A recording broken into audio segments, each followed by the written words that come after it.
You are listening to a Dynamicworksproductions podcast. This show is available on iTunes, Stitcher Radio Network, and many, many more podcast services around the world. You can find all our content, music, videos, books, podcasts, and more on our website, www.dynamicworksproductions.com. Have questions, comments, or concerns for us? Head on over to the social tab on www.dynamicworksproductions.com if you'd like to talk to us. Now, on with the show.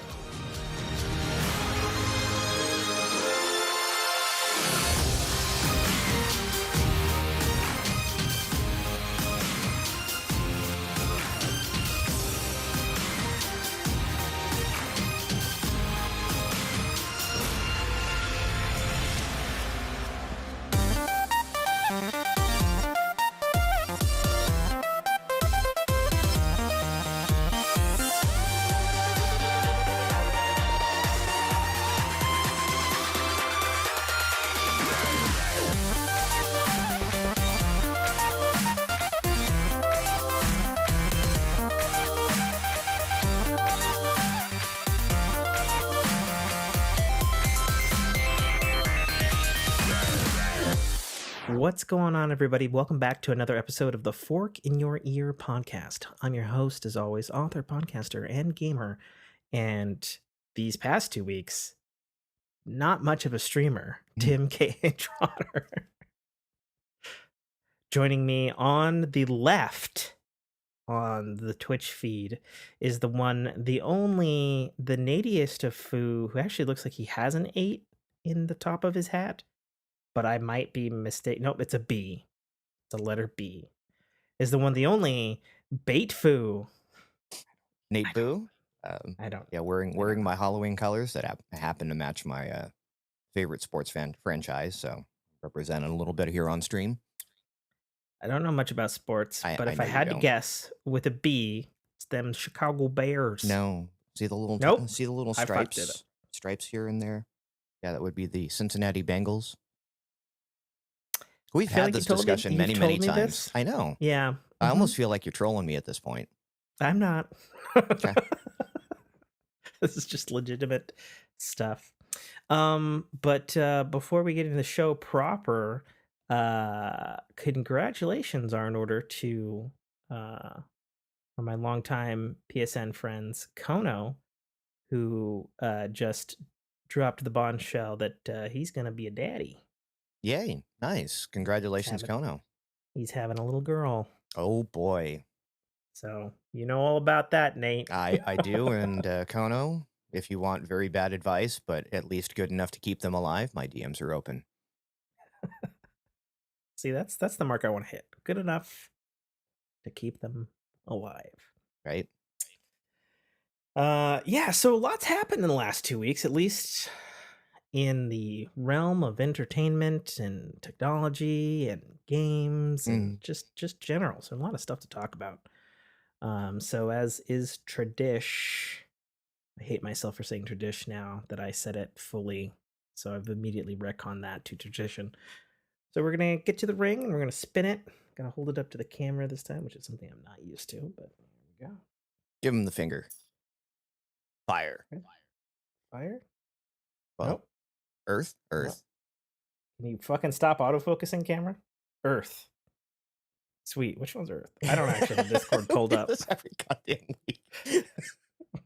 You know, I was thinking about it before I called, and I was like, man, I need like an app that I can spin that then eliminates the things until there's only one option left. It would be technology. Oh, technology. Good Lord. All right, I'm going to actually pull up the Discord here. Let's see here what's going on. Okay, we had a bunch of iPhone stuff that we basically covered. And the only thing you have in the Discord is TikTok won't commit to stop U.S. data flows to China, which I feel like we talked about that, though. I think we did. Was posted in September 14th. Yeah. We talked about that. So here's where I'm going to say my iOS is failing me, because I was posting things to the Technology Discord through the share button on my mobile Safari on iOS 16, and it said it posted things because I watched all the Google shit with the Pixel event and whatnot, Hmm. and I had posted very specific things on there that we were going to talk about, but they're not there in the Discord. So you have fucking failed me, either Discord or iOS. Or Starscream. Take your pick. No, you're the Starscream in this equation, and you haven't failed me as of yet today. um, yeah. So I watched a Google event. I know, sacrilege, even though I do it every year. What are you talking about? Um, That's your job as a host to is it at my least, job if I don't get paid? well, if you want to provide the entertainment or at least the info. Sure, in the info. So basically, the gist of the Google Pixel event this year was we got a Pixel, was it 6? I'm going from memory now because I don't have it posted in Discord. A Google Pixel 6 and 6 Pro. And Nate should be a good co-host and fact check that That's what I'm Pixel looking. number. Yeah, Biggest is it announcements from 6? the Google Pixel 7 event. Fuck. So they announced they announced the Pixel 7 And the 7 Pro and the and and the the 7 Pixel Watch, Pro yes. and the Pixel Watch, and then they also had not a ton, but they also had a Pixel tablet, which had the unique idea of it has a docking speaker station Okay. for you to place your tablet, say, in your kitchen, and you're doing kitcheny things, and then you're done doing kitcheny things, and then you pluck it off of its dock, and it's back to being a regular tablet again. So does it Which is does a it effectively turn it into a Nest Home type device when it's in its dock? don't know, Okay. Because don't if know. it did that, I actually kind of like that concept because Yeah, my brother-in-law, apparently he's got to do everything different than me, and we're an Alexa household. So he's like, I'm going to get everything Google, and has now outfitted his living room with a Google Nest Home type device I see. with the Okay, video screen and everything. And I mean, it's pretty fancy. They play sure. the white noise in the kids' room when they need to. It's pretty handy for setting, doing your stupid, hey, Google, set me a time sorry, audience. Let me pause for Google It's to get okay. Nothing's confused. gonna happen in my household. But, right, mine either. Um, but yeah, so, set your timer, all that fancy stuff. But yeah, something, kitchen your device there, have your recipes on it and be able to set your timers, do your Google Nest Home Sure. stuff. If it does that kind of thing, Yeah, I'm interested in something like that. Because if you already have a Google tablet, it's one less device you need to buy. sure. So, I think it's own thing. I don't think it works with any regular Google tablet. Like it's like a Pixel tablet specifically. I'm trying to pull up a thing since no, I was talking thought about I the was dock. I thought I was prepared for this. You are not. I Yeah, was well, not no. either. I've been a bad No, that's fine. co-host for the past, like, I don't know, how many episodes have we done? I don't know. I wouldn't call your fancy graphics that we got on the live stream. The fact this is our second live stream being a bad co-host. Well, Sure, you could post more in the Discord, but I know you're sleeping. yes, that's It's the primary. It's the primary thing. So Pixel 7, just like last year, is priced at $599. 6.3 inches. Unfortunately, has the same 1080 by 2400 resolution. mhm, There's two cameras on the back with its classic, pretty much standard on the Pixel phone's 50 megapixel standard camera, and a 12 megapixel wide. It does have the new Tensor G2 chip on board, though they fucking didn't really talk much about it other than that it's better. Um, sure. Pretty much the biggest thing, and they're claiming this to the AI chip on the Tensor chip, is it has a photo trick called photo unblur, and it works on any photo whatsoever as long as it's digital. And so far, according to hands-on reports, you can basically take like an old ass photo from like the 90s or some shit, as long as it's digital, Hmm. and you can like screen wipe and it will AI fix upres, and it apparently does a fucking amazing job Okay. of it. And some of the tech reviewers that I saw on the videos on it who got hands on, who were trying it with non-Google supplied photos Hmm. to unblur, were just like, this is a magical feature, and I can see myself using a Pixel just to go back and like unblur old photos. Yeah, that's actually something I've done as side project being Photoshop handy. I've had people Yeah. come to me, way back in the day, you know, taking pictures. You had to have a pretty good scanner so you could get them in a Hmm. in a decent state that you could work on them. Sure. But yeah, I would do a lot of photo restoration, unblurs, sharpens.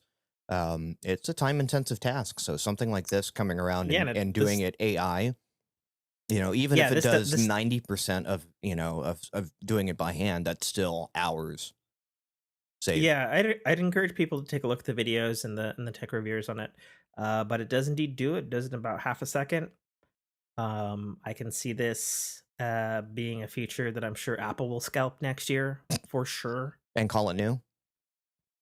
Well, at the very least, probably make some improvements since they've Right. been doing AI on chip a lot longer than Google, since Google's only done it 2 chips in a row now. Hmm. Though one would argue Google has been more in that space overall. Yes. So, you know, You know or me. I got to poke you in the ribs anytime I can.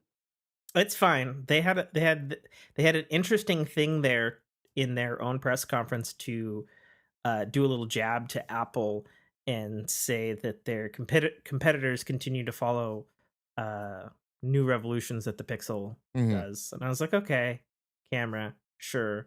I was like, AI on a chip, though. I don't know about that one. I think you got to give that one to Apple Hmm. on that one because you guys have been doing it in the cloud forever until you realized, well, cloud's not always there. So, Pixel 7 largely keeps its design from last year. So it's still got the band, the Geordie LaForge Hmm. uh, The visor Yeah, on the the back. bank robber, the old timey bank robber bandit mask. Yeah, Yeah. yeah. Um, and then I guess a cosmetic and usability feature that was a complaint about the Pixel 6 was that the band was not flush when it went into the back of the phone. So when you're gripping it, it like stuck out or jutted out or something. That's been remedied this year in both Pixel 7 and Pixel 7 Pro. It's now flush, so it's a much more seamless Okay. band. And then the Pixel 7 Pro has a stainless steel Geordie LaForge thing, looking even more like Geordie LaForge on the back, and an added camera. Um, and I'm gonna turn your volume down because your gain is starting to Sorry. agitate my ear, and I'm worried about it bleeding through into this mic. um, The things we do for post production, love. yeah, it's true. We do more in post than you'll ever know, folks. And that's a truth. That's a truthism. Um, Comes in 3 colors: snow, obsidian, and lemongrass. Aluminum glass and stainless steel body. Classic. Um, the Pixel 7 has an additional camera, 12 megapixel, 48 megapixel telephoto, Hmm. and something called quad Bayer PD technology as the main 50 megapixel sensor. So you've got a 12, a 48, and a 50 on there. Camera itself has a 5x optical zoom, which has already unfortunately been slammed by tech critics as they're just zoom cropping Hmm. with technology, Hmm. which, I mean, you got a 50 megapixel sensor, of course, that's what's going to happen. I'm just saying, you're not going to have a mechanical zoom It's still a on these smartphone. phones. The Yeah, fact that it's, they do as much as they do, yep. relax. Yeah. I would say give Pixel a break, give Apple a break. It's fine. Give any cell phone manufacturer that gives you this quality of a camera a break. Yeah. In terms of the refresh rate on the display, Pixel 7 Pro sports a 6.7-inch screen Hmm. and has variable refresh rate up to 120 hertz, which is pretty standard these days. Whereas the regular Pixel 7 strangely tops out at 90, whatever. Comes with 12 gigs of RAM, which is pretty Pretty hefty. interestingly chunky. Specifically the Pro is 12 gig or is 12 gigs of RAM, while the normal is 8 gigs. And they come with 128, 256, and 512 gigs of storage. And then much more interesting to me, because I've been fascinated by this, is the Wait, Pixel Watch. there's no SD card expansion, and you cap out at half a gig or half a tera. Mhm. That's kind of an interesting choice. Well, you got the cloud. It's a Pixel phone. Okay, That would be, if I were a Google person, that would be my response, right. right? My apps don't reside in the cloud. Not yet. Yeah. So Pixel Watch. I gotta say, I love the design of the Pixel Watch. It is the most Apple ass thing I have ever seen that's not made by Apple. Okay. Like, it's basically an Apple Watch, quite almost literally, in the sense that it's similar glass, it has a digital crown, and Hmm. it's got a single button, except it's round, which is ironic. You mean kind of like this Samsung watch? Yeah. But whereas the Samsung uses traditional watch bands, right? That's correct. Yes. Yeah. Yes. Whereas Samsung uses traditional watch bands, the Pixel Watch has a um completely different, to avoid design infringement on Apple's thing, to Yeah. have custom bands. But it's actually kind of clever. Um, the the tech reviewers that I saw who were demonstrating this said that the way they clasp in said works like changing the lens on a DSLR camera. Okay. Said there's a rotation mechanic, and Right. then there's some clicking, and then they're in, and they're really, really in. They said it goes on easily enough, but they said it's not. I guess the diss was that it's not as simple as they would have liked. I guess was the vibe I was getting from the tech reviewers I was seeing, Sure. You and I'm start like, making things okay, too simple, then they cool. become fragile. Well, yeah, and that was the other caveat was uh, just complicated enough, but also seems very firm and Right. sturdy. And as Um, someone that has changeable bands, I don't change them as often as you would think to make that an issue. See, and I get that. Like, my wife rarely changes her band, and my partner rarely changes his band. But like myself, as we've discussed on me destroying my own Right. bands with acetone, I change my bands all the goddamn time. Like, But I'll would change it them after I get matter home to from you if it work. was more complicated that you couldn't? I mean, I suppose, like anything, like, because usually when I'm changing my watch band is when I get up in the morning and it's like, okay, I'm going from sleep. I want my work watch band. Like, if I can do it in the dark, Mhm. like, that would be how the complicated limit for me. Like, if I can't do it in the dark and I need a fucking flashlight in the morning, you know what I mean? That would be my too complicated if I had this Pixel Watch. Um, so it's Gorilla Glass and stainless steel. It does not have a sapphire lens. Mhm. And this is specifically being pointed out because, unlike my Apple Watch, which I'll show into the camera here, which is stainless steel, and then it's got the little rounded sapphire, Mhm. right? So basically, if you look at the side of the Pixel Watch, you take that glass and you bring it all the way down to the band. It is super, super dome boy. Mhm. Um, And people are like, well, this is either a good thing or it's a bad thing. It's a bad thing. We'll find out. It's gonna be a bad thing. Yeah, and I would say so too. Given that it's not sapphire, like see, like your Samsung watch right now, right? Hmm. See, yours is good in the fact that right, you have that lip of your rotation bezel, which helps protect it, correct? Or Ish. is it flat? Oh Or no, do you it's have a flat curved. one? It's a curved boy. Oh, it's a curve boy. Okay. Well, I remember the original Samsung watches. They had like the inset, like a more Yeah, yeah, traditional yeah, yeah. watch. Does it still have like a rotation thing around the screen? Nope, it's all done by software. Oh, it's all digital now? Yeah, I haven't kept up with the Samsung yeah, watches, which so is you can tell me. kind of nice. Like as Yeah. you see me rotate. Yeah, I see that. So. Um, so people are skeptical on how durable these watches are, given what we've already experienced with ion exchange glass, Gorilla Glass, and other watches that are more domey. Mhm. Um, Yeah, Domi Google watch on my is wrist that is basically getting hammered, and I'm not that hard on it. right. Google's saying you're gonna get 24 hours of charge on it. Industry people were like, I'll believe that when I fucking see it. Hmm. um it comes in a rather small in comparison to the rest of the smartwatch crowd 41 millimeter size case, Hmm. which is interesting to me because the original series of Apple Watches, the first ones were 41 millimeter. Right. So I was like, okay, starting small. Comes in stainless steel finishes of silver, black, and gold. They Standards. they have 20 different bands at launch.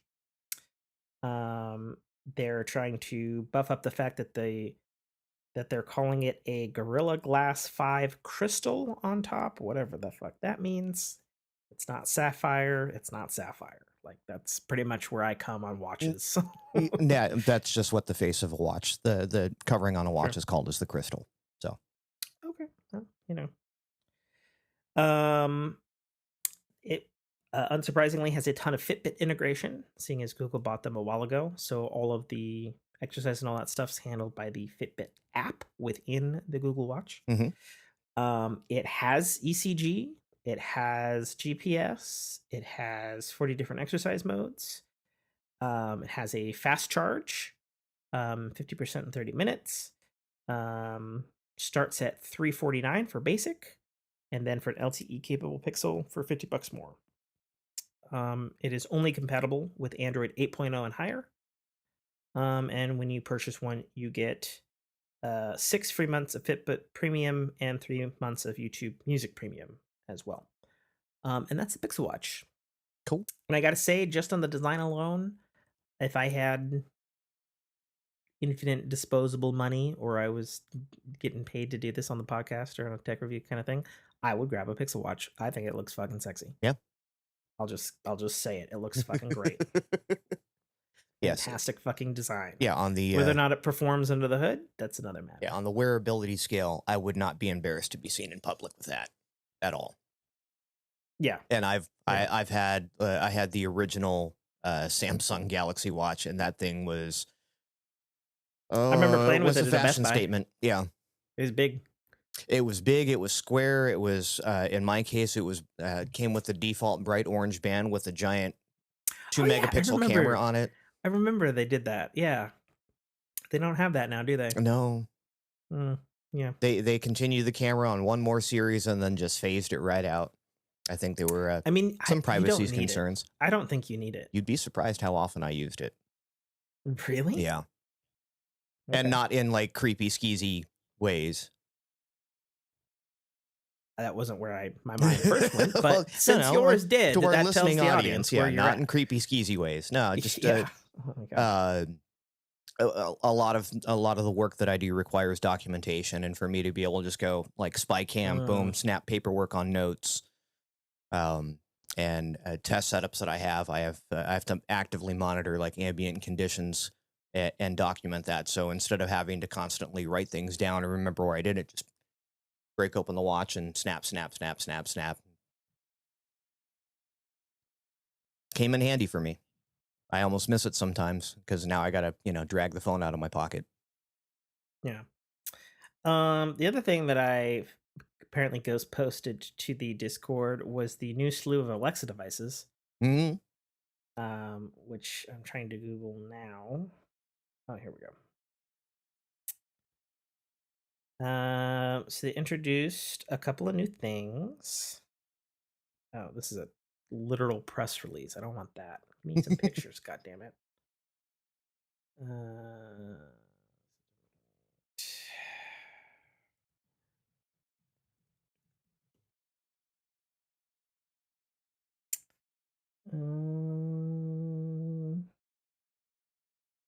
Lord, this is difficult. Right? All right, digital trends. You get the winning click. So they've got a new Echo Dot, keeping the spherical design of the predecessor. Which I hate. See, I actually kind of like it. I actually love the like it a way it lot. looks. The audio quality on the thing is garbage. Oh, good. Good to know because they completely redid the driver. Okay. Double the range, double the bass. So it's actually going to have some bass. Custom built driver. Yeah, I Double don't know. double the bass it has now might be I don't have a Dot. I just like to look at the design because I have yeah. a HomePod. I have a HomePod Mini. Don't need a Dot. But it's got the LED Dot clock clock, built yes. into it. Yeah. And here's the kicker. I think this is a great fucking idea, and this is across the line for the 4 new Echo products introduced here. All of them will include the Eero mesh networking technology. Nice. Okay. So you get a Dot, boom, instant mesh network extender. Okay.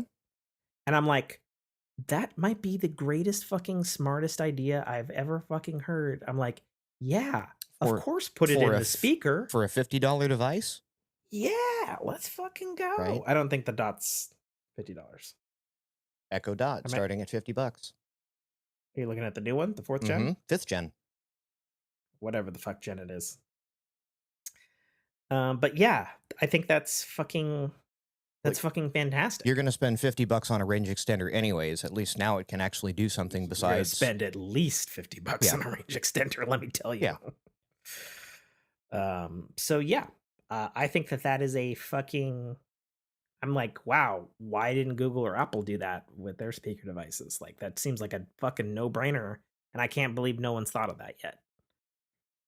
Just mind-blowing. Also noticing that it now has, I don't know why it has accelerometers in it, in case you get mad and throw the thing, or maybe there's the new Dot? Yeah. Echo 5th gen now has accelerometer and temperature sensors, which temperature sensors, I love that it can now turn into a remote. Hey, I want my living room to be 72 degrees. See, that makes sense to me. Right. But see, I'm a big fan of added temperature sensors in just general electronics in general. You know, case in point, my Apple Watch, which I'm going to point a gripe on.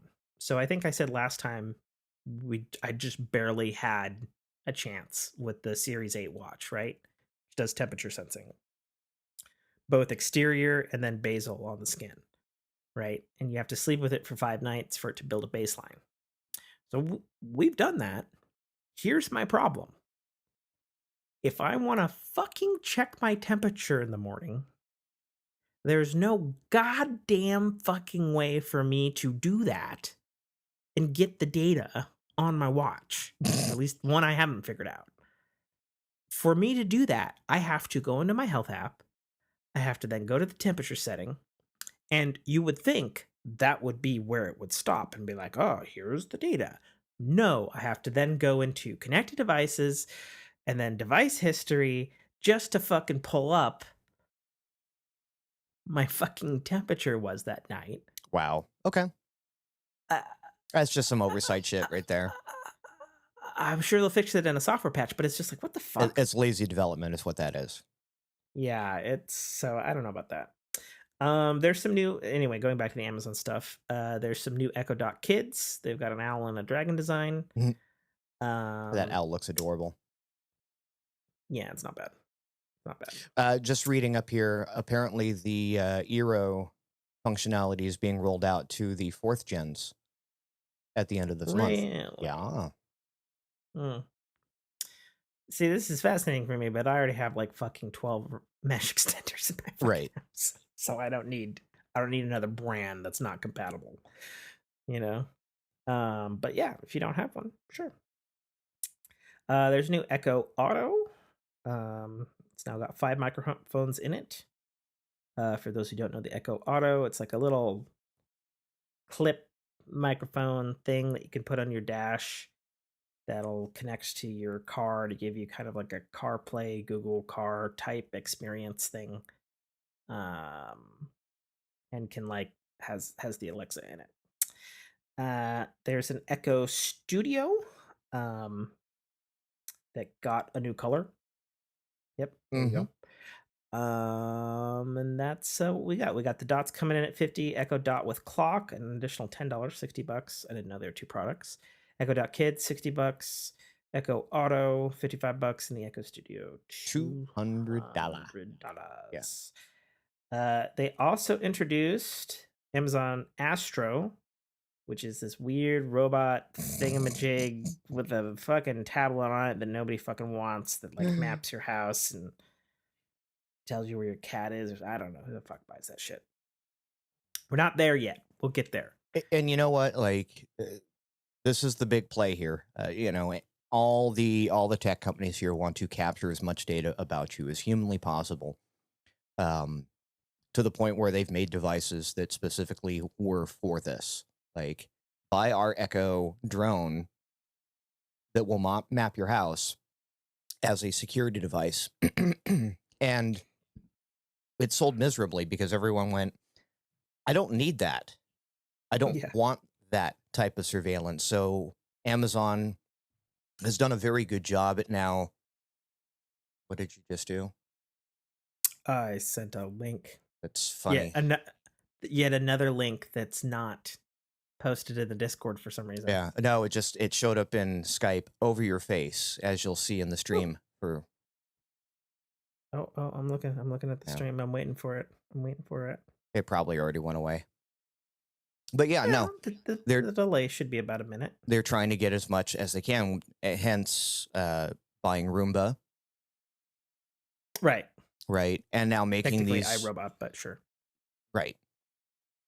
Yeah, basically it gets a Amazon device into your house that now has enhanced capabilities, mobility Right. to then gather this data. Now you've got an Alexa device that has temperature sensors, which also means it's a de facto occupancy sensor. Right. So it knows what room you're in, when you're in it, how long you're in it. And it's Yep. valuable data. But if you can package something up that's compelling enough, like adding this Eero functionality, Yeah. See, that's great. that's great. Yeah. Now you're just like, okay, I'm willing to trade a little bit more of my information for, something that's a $50. Again, like we said earlier, range extenders themselves are at least $50. Now you get a range Mhm. extender that can play music throughout your entire house, Yeah, that's pretty solid. right? Well, it Participate in also your makes home sense automation.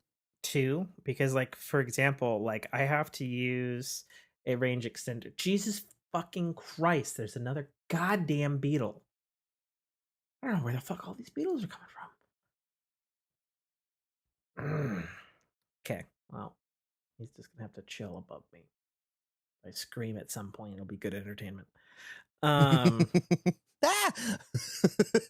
I was saying, like I already have to use a range extender just to use my Amazon Echo Right. in the kitchen. So it being the extender makes total sense. Mhm.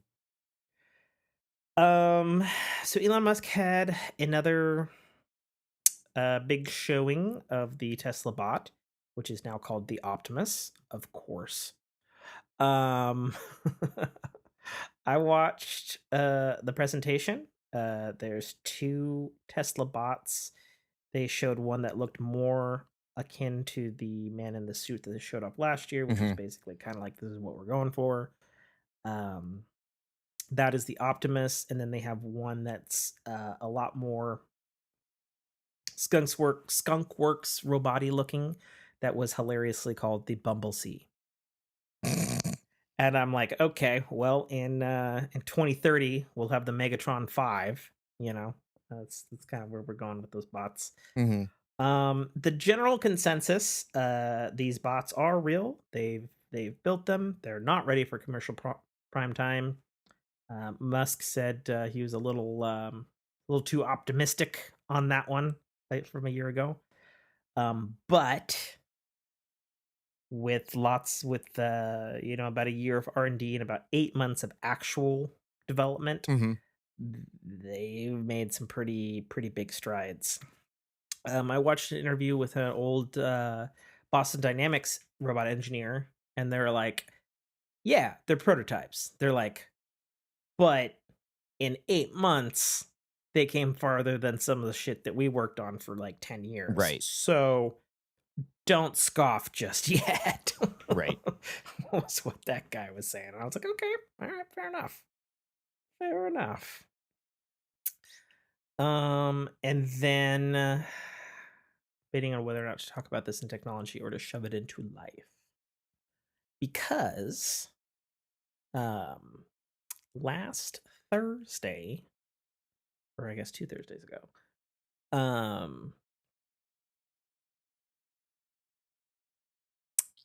I got to tour, trying to bite some words. I got to tour an Amazon fulfillment facility. And why the fuck did my lighting just change? What the fuck? So another thing, another gripe for technology. So since iOS 16, which I'm saying right now is a little buggy, but not in like a function way, just like sometimes shit like this happens. And I don't know why.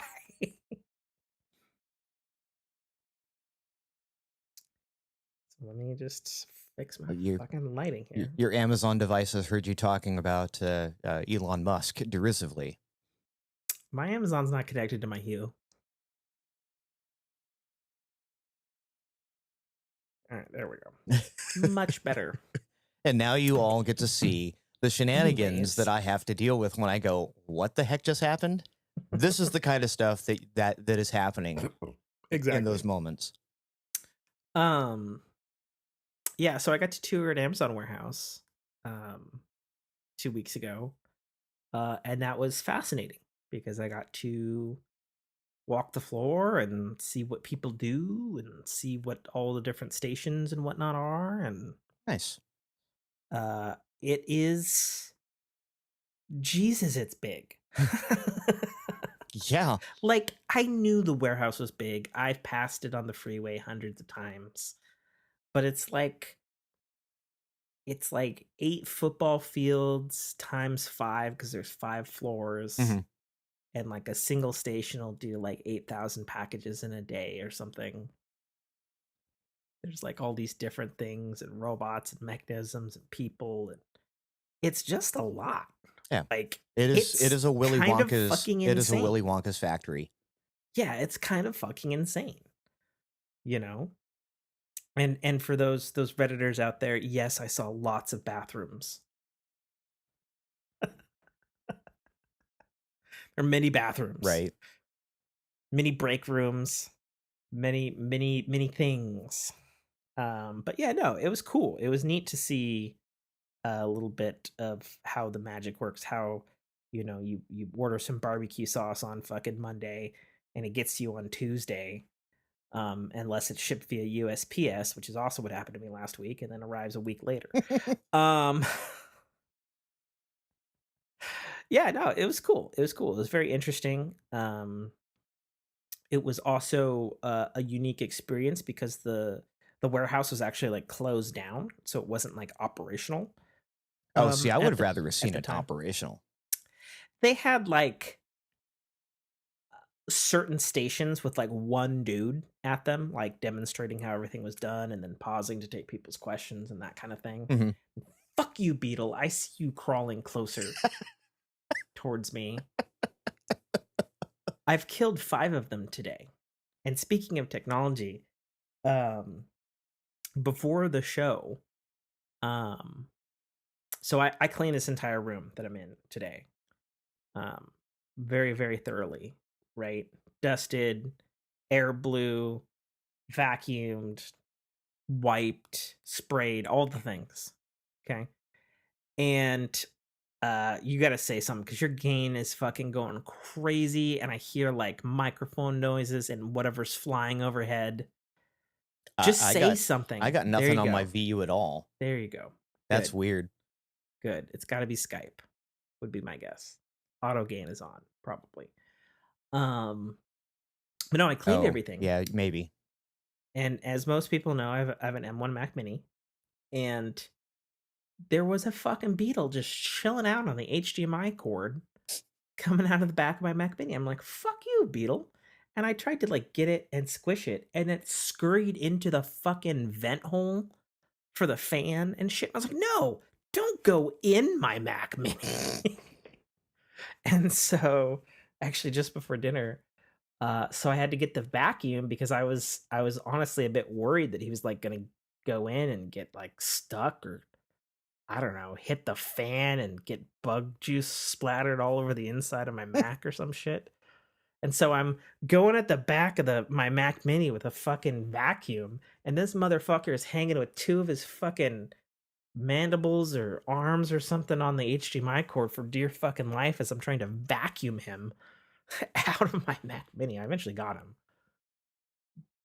but it was, you know, cue the drum roll joke thing. I was literally cleaning the bugs out of my Mac. Right. It was fucking stupid. So yeah, so Amazon warehouse, Mac stuff.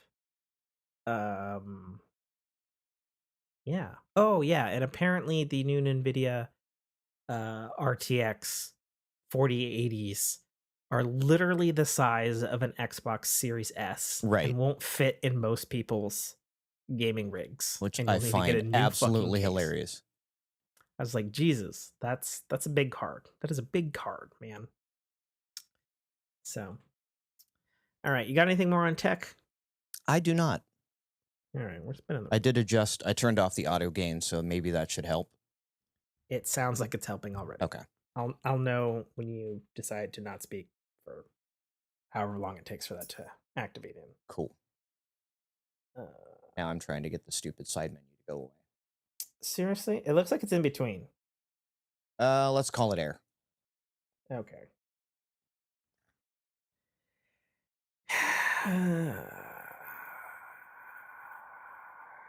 What's air? Video games. Oh, it's video games now, huh? Okay.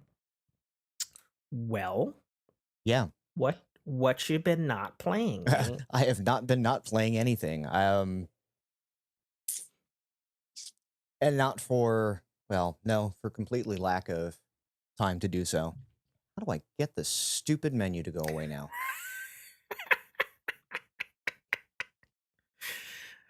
For those who can't see, Nate's got all Oh, kinds they of can weird see. shit on the Twitch stream. That's happening right now. So, yay. Yay for that. Yeah, I pulled up a menu to try to turn off the stupid auto gain, and now everything is, yeah. Yeah. Schnockered up. Oh, fuck. Anyway. No, it's this one. Yeah, this one. That's what I want. There we go. Yeah. Okay. So I feel like you should probably talk about the death of your beloved. You mean that guy? Yeah. Those are going for $10 at Goodwill right now. Well, I would say go pick them up because they're going to be very good controllers once they release the update to. You should probably say what it is since we're still an audio show.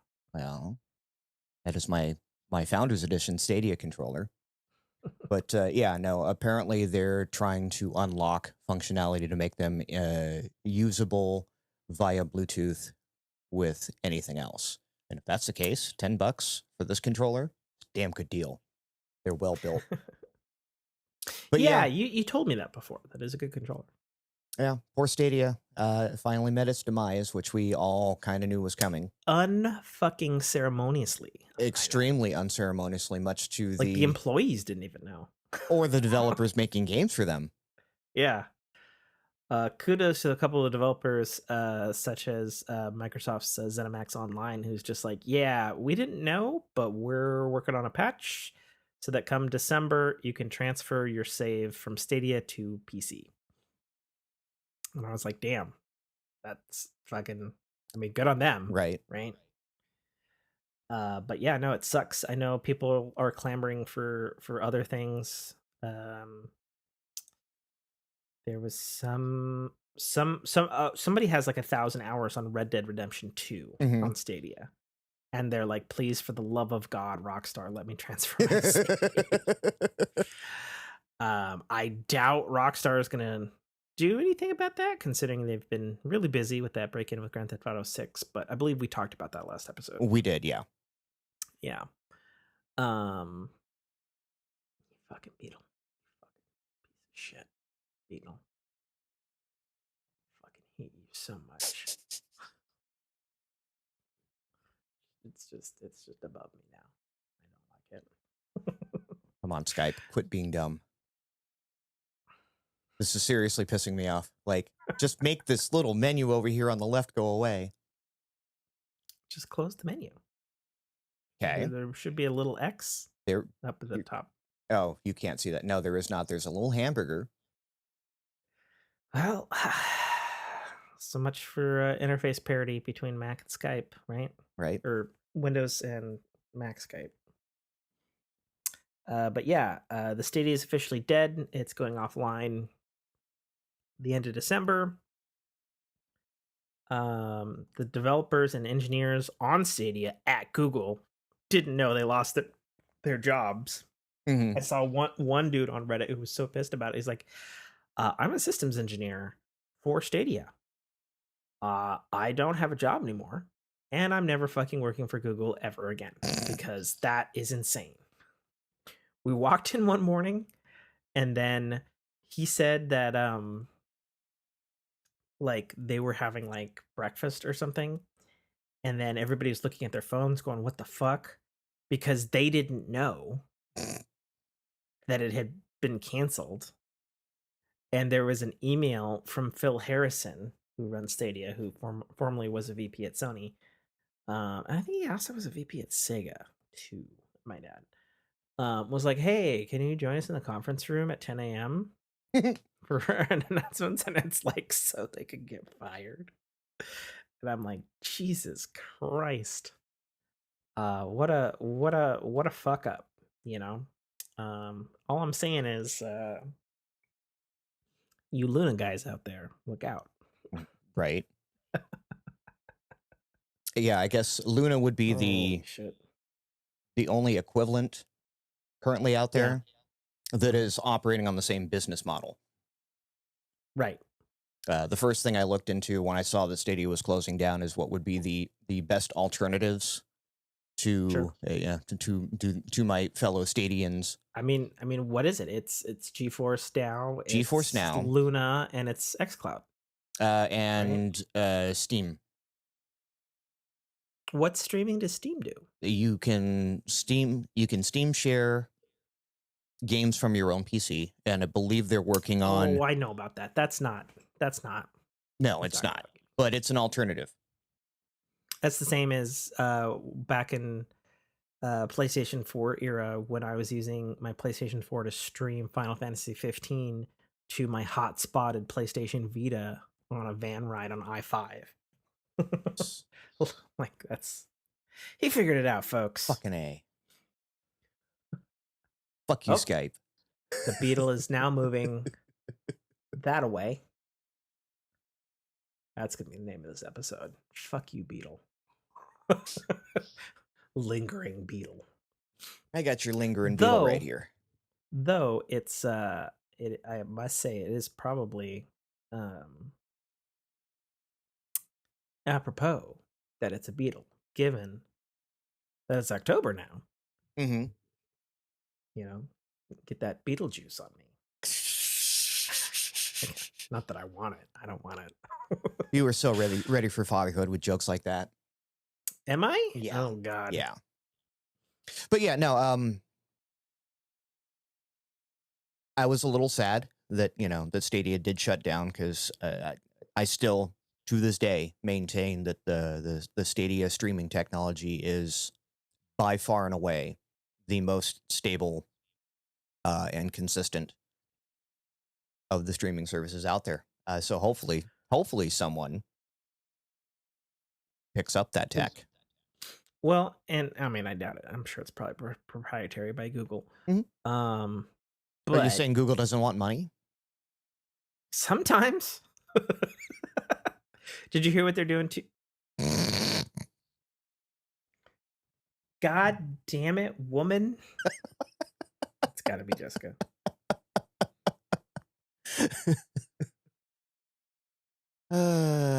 Jess, are you in chat?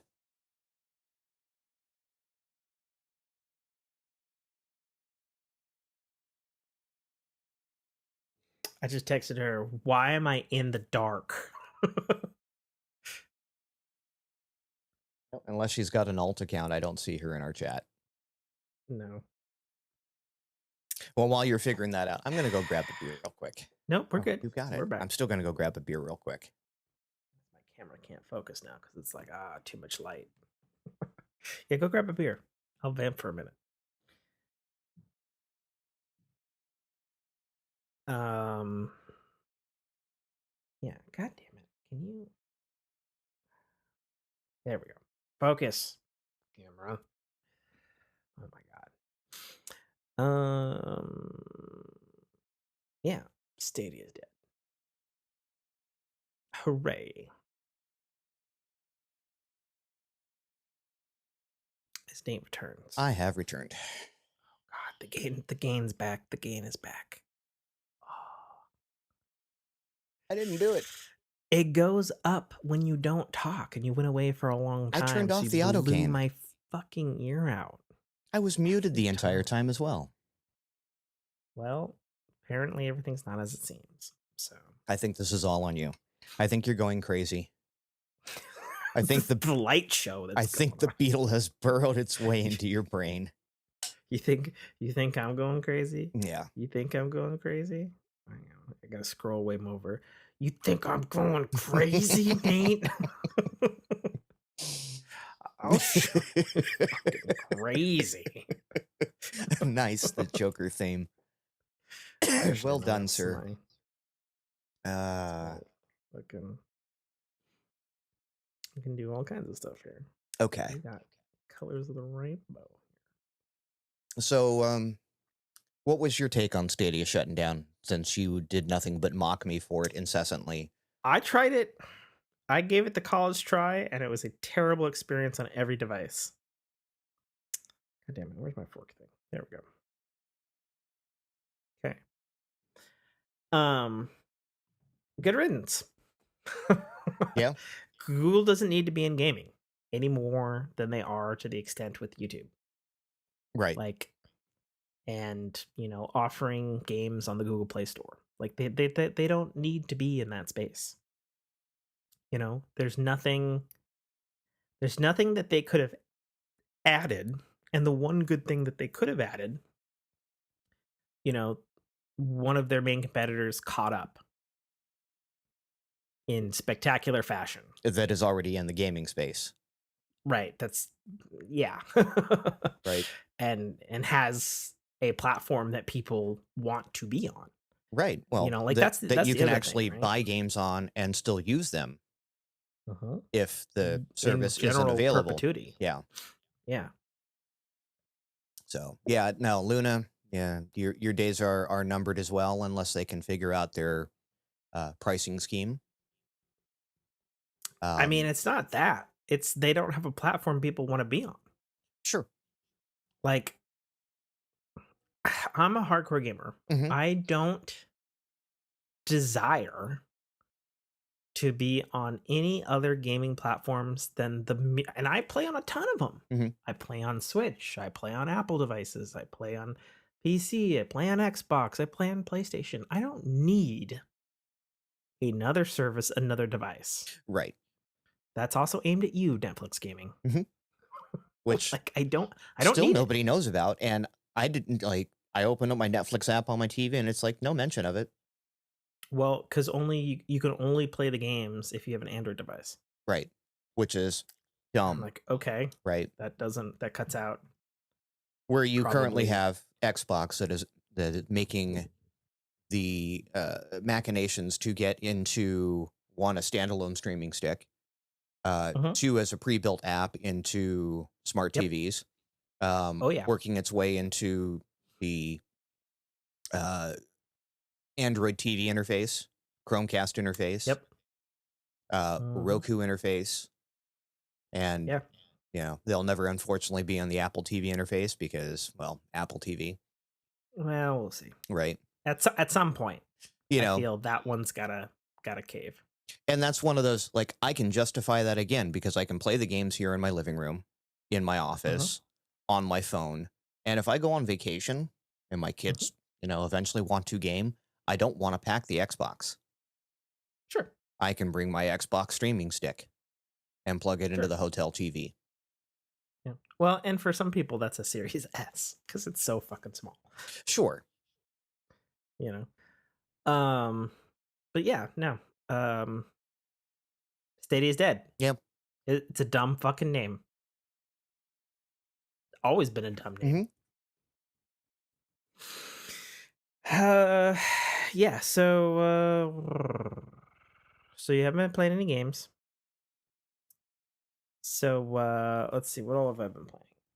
So I played a game called Recompile, which I don't recall if I talked about. You have, and I I did. believe that I was Okay. moderately interested in it. It's a third-person Metroidvania in Tron Yes. that Okay. has a surprisingly well-written text story things that you get and are piecing together. Haven't finished it. Haven't been back to it since the first time I played it on stream for like 5 hours or something like that on a Sunday. But had a good time with it. I looked up some reviews of it, and the reviews were not great. They're just like the most obtuse, boring Metroid shooter you could possibly play. I was like, well, I don't know about that, but to each his own.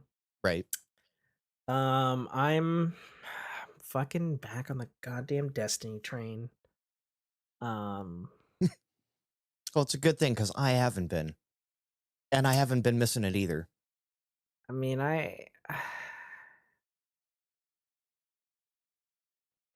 but it's Destiny. It's Oh, I know. I've had that drug in my arm for many, many a year.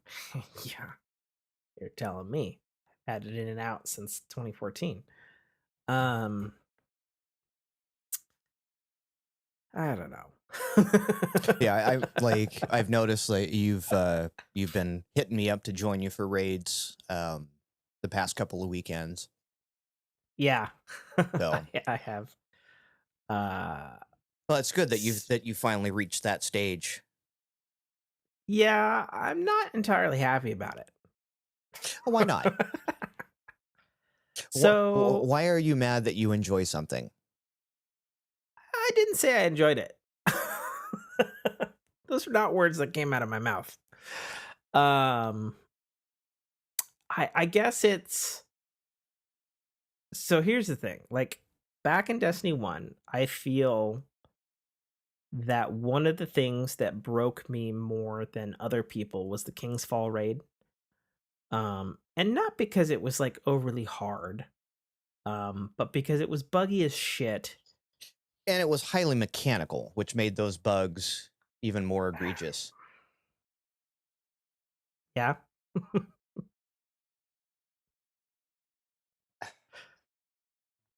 We got to fix this, man. Okay. um Nate is blowing my eardrums out, folks. I'm I not don't know. doing it on I purpose. don't know why. Yeah, I know you're not doing it on purpose. It's okay.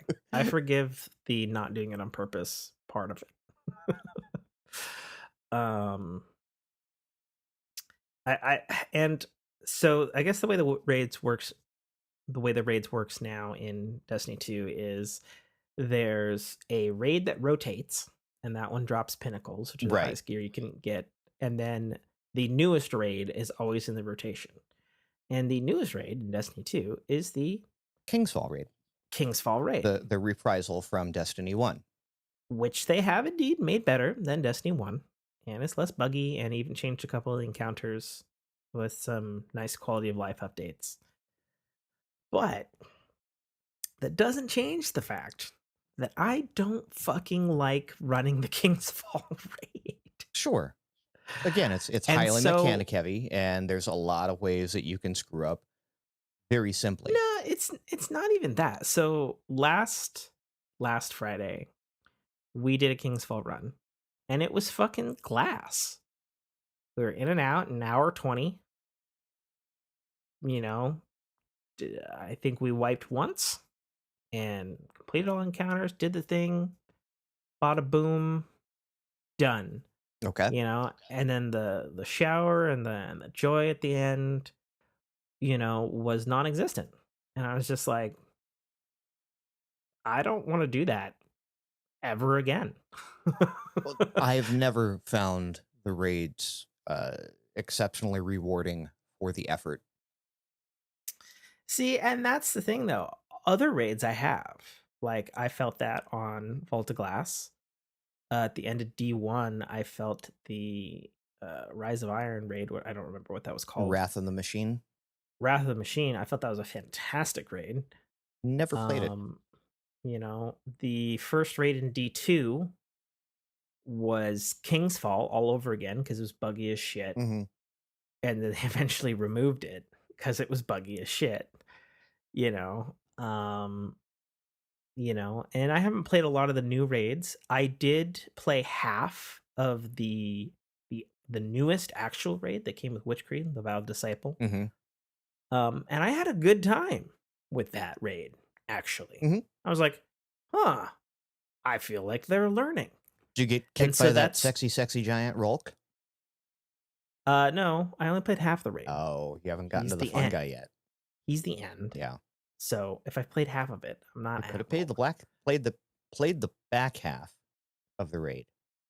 Well, that would be dumb, and Okay. not something I would do unless I had previously played the raid many times and knew what I was doing. But no, I enjoyed the first half of the Disciple raid. Mhm. I enjoyed it a lot. I enjoyed it so much that when we went to King's Fall, I was like, why the fuck am I playing this piece of shit? Just because it has a pinnacle attached to it. And I'm like, no, I'm not doing this. Like, this is not, and the boys even asked me afterwards, which is a weird thing that they've been asking me a lot since I've been back in Destiny. It's like, oh, did you have fun doing this? Did you have fun doing this? Or whatever. And they're like, oh, did you have fun in the raid? And I was like, no. I Not really. didn't. Yeah. Not at all. In fact, if you noticed, I was rather quiet on comms, apart from what was abso-fucking-lutely necessary to get through the fucking raid. So, and there was a part of it that was like, I'm doing it to help out the boys, because if you don't have fucking 6 people or whatever, it's a bunch of shit. Mm-hmm. And it's like, I don't know what it is other than the designs of the raids themselves. I've not done, the remade Vault of Glass, but even back in the day, having run that raid 100 times, like, I feel like in my mind, like, I could run Vault of Glass like 100 more times, Sure. So I guess it's just got to come down to the raid, the way the raid's designed, I don't know. I mean, me personally, Kingsfall was one of my favorite raids because, Oh, I'm sorry for shitting on well, there. for probably the exact reason you maybe didn't like it. most raids prior to King's Fall, especially in D1, there was a certain element of just shoot shit and don't die, or stand over here and we'll take care. You could low man them pretty handily. Yeah, yeah, I suppose so. Um, Yeah, but when you got to King's Fall, because of the mechanics, you actually had to be involved, especially with the yeah, randomness. You know, especially in that last room with the randomness, or with the sisters. yeah. Those got a tweak, Yeah, so they're a little less bullshitty. right. So, So yeah, I kind of like that one because you had to do something. It wasn't just mm, we'll carry you. Don't worry, we'll get you your loot. And sure. Yeah, it's not Crota's End. right, it's not Crota's End. It's not even my Val run that I did do was pretty much I was relegated to ad clear so that I didn't Mhm, have to hassle with the mechanics. sure. And and that's usually a role in all the encounters, Mhm. or at least the half of the raid that I played. That's for sure. I was You just know. really good at ad clear too, so it Mm. worked. They're like, oh yeah, you just ad clear and we don't have to worry about this anymore. Yeah, our ad clears were not as good Mhm. on the Vow raid, which is why we didn't get more than half of it done. Arc Warlock and Void Warlock was very very handy. Okay, good. But yeah, so I'm playing Destiny. I think like I said when I said I was back playing Destiny, we last episode, I'm trying hard not to play it unless I am with my peoples. Okay. Uh a week ago, this is not the case. I ended up playing it every day. And then getting that like kind of Destiny sickness by week's end, hmm where it's just like, oh, what am I fucking doing? hmm So I've actually, have I played Destiny this week? I wouldn't know. I don't think so. I think I played it Monday, but I haven't played it for the reset shit um, so much. So yeah, no, I think I'm 2 resets back at this point. yeah, no, I'm pretty Destiny free this week. So instead, um, I know it's been coming up week after week, but I've played more Horizon Chase 2, which is a fantastic arcade racer. hmm Um, good toilet racer. Just sitting on the John, jamming out, occasionally going fuck when you don't quite place first. Right. And the wife going, "Why aren't you coming to bed? One more race, honey." Yeah. My legs are asleep. I'm gonna be here for a minute. Yeah. So what's been the reason for not streaming so much lately, other than your crappy Work. internet? Just work? Oh, okay. Yeah, work. Internet only had to do with it last Sunday.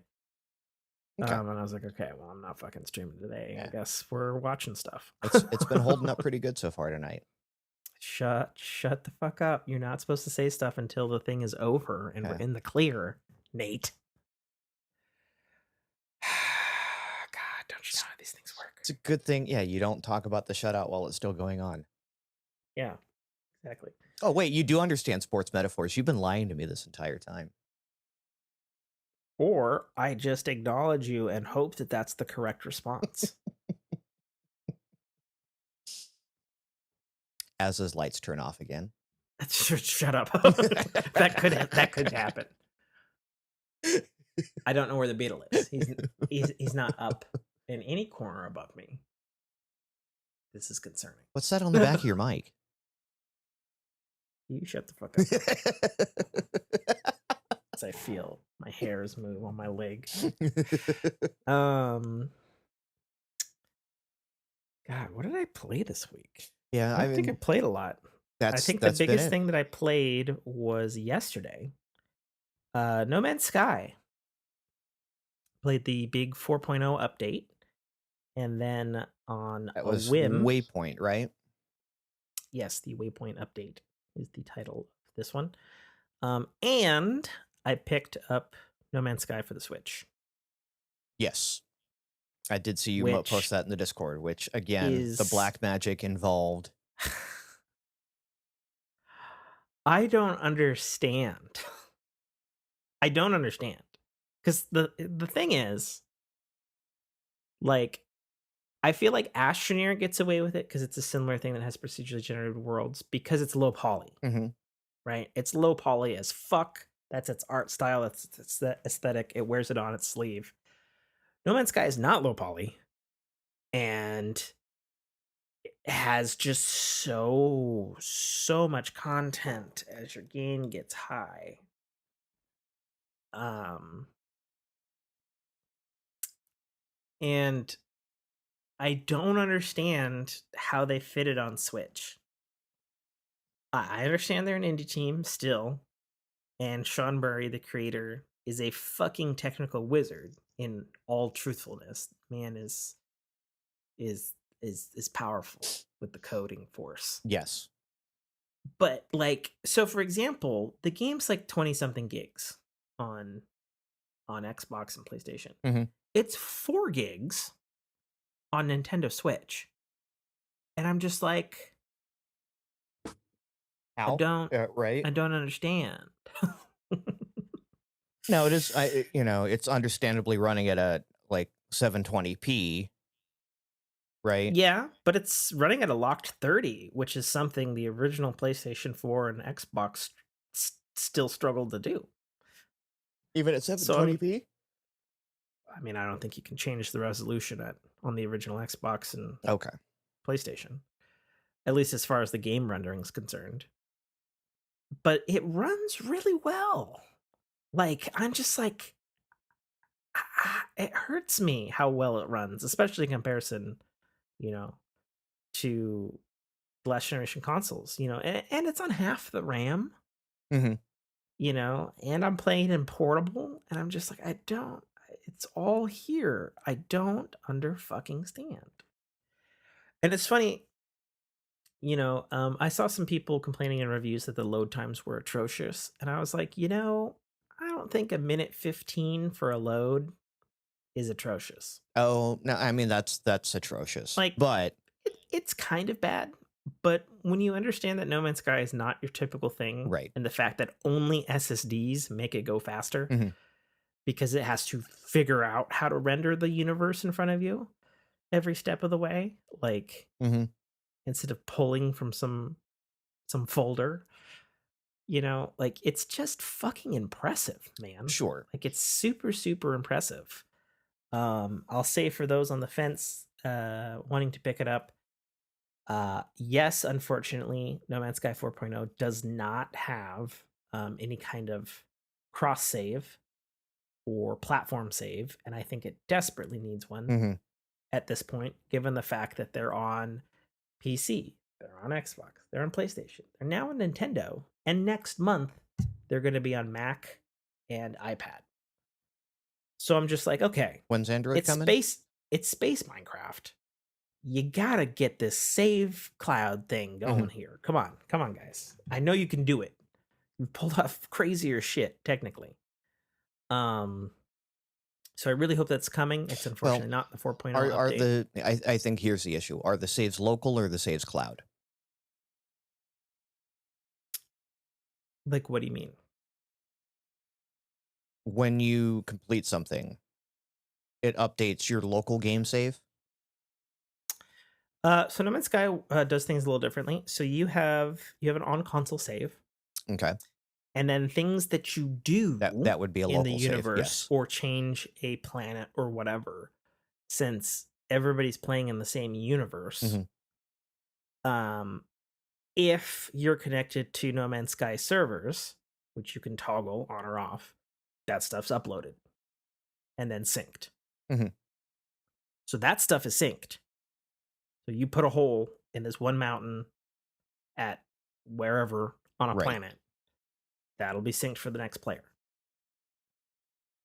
You build an outpost that's particularly phallic shaped. That'll be synced for the next player. Until it's reported and taken down. Yeah, until it's reported and taken down, which is But the thing. Um, Sure. I wonder if it's sheerly a capacity thing that to do a legit cross save, it would have to be done cloud space. yeah, but I mean, that'd be okay But yeah, because it's that's already see, uploading stuff to the cloud anyway. right. But that's again for you who, you know, doesn't understand how many what the capacity of those servers would be and the availability. And if you do everything in a cloud save, much like Destiny does, um, Mm. if that cloud suddenly becomes unavailable, you can no longer move things around. You're Yeah, locked with what you have. I suppose that's true. So, Well, speaking of locked with what you have, um, so No Man's Sky Switch is not at this time on No Man's Sky 4.0. mhm.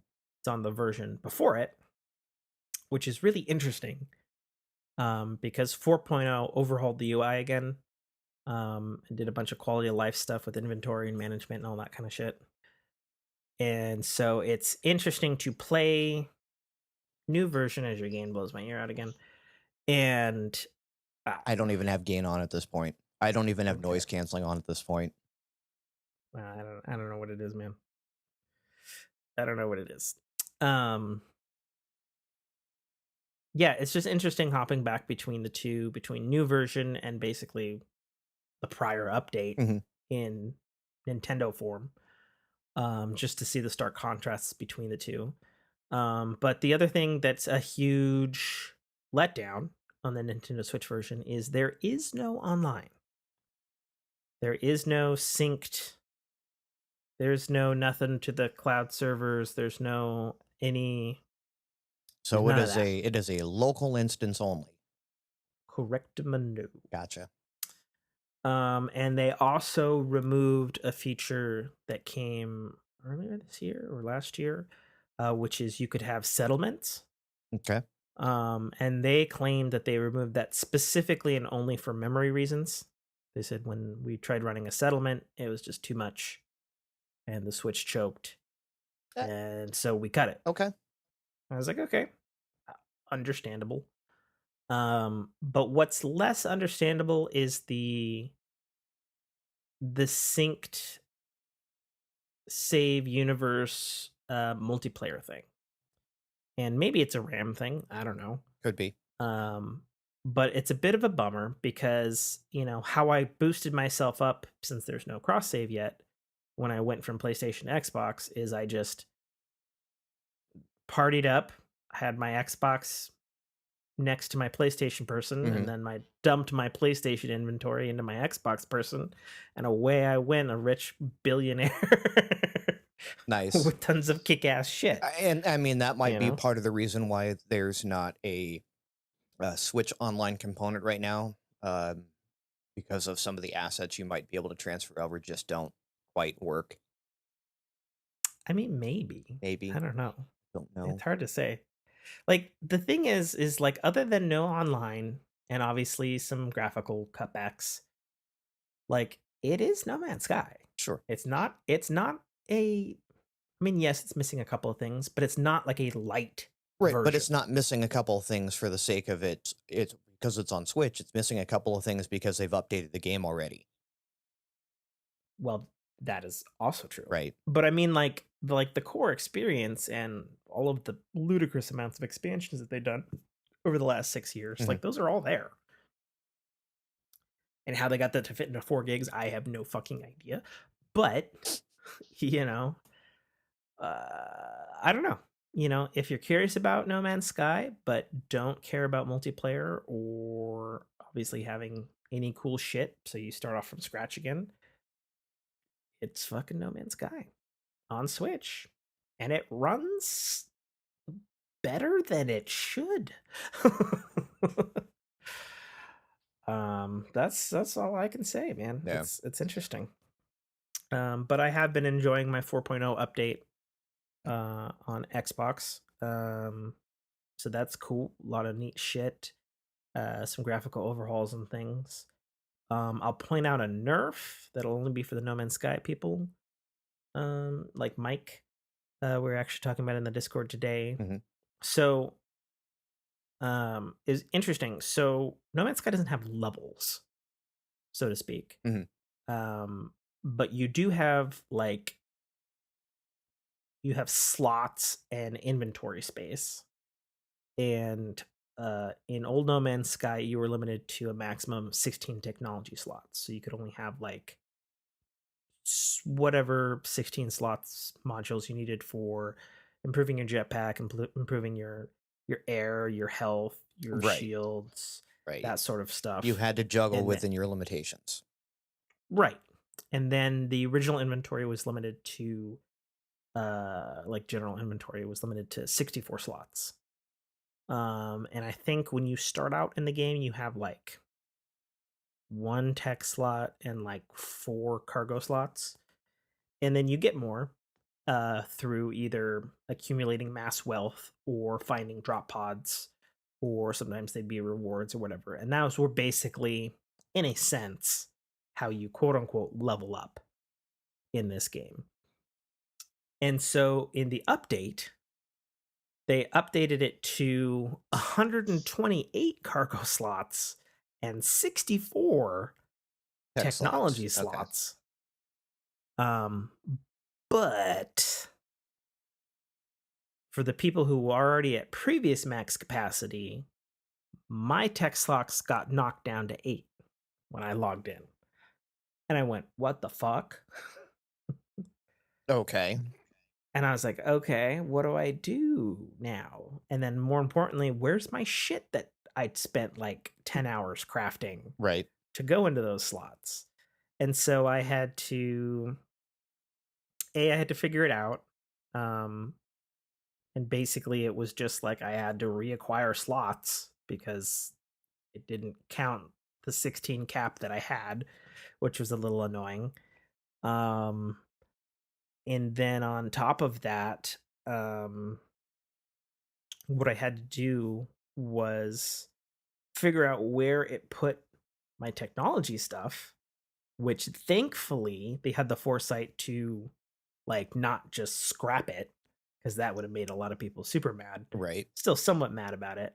But basically they got turned into packages that then got fitted back into my cargo slot. So then when I had the slot again after doing the Dosey Do to upgrade again, then I could put them back, which was more difficult than it should have Mhm. because it seemed somewhat random, the tech that went away. So it's like, oh, I'll just go to this planet. Oh, I don't have radiation shielding. Well, fuck. Or like, oh, I'll just, use my jetpack to fly up to the top of that mountain. Ooh, jetpack's only got 20%. Hmm. Right. Okay. But these are All things you right. had All previously right. upgraded. Right. Yeah. Yeah. So, So, I don't know whether that was intentional or not. Hard to say since the interface itself is revamped. mhm. So I don't know. Maybe it had to do with that, and I don't know. But it's a gripe nonetheless.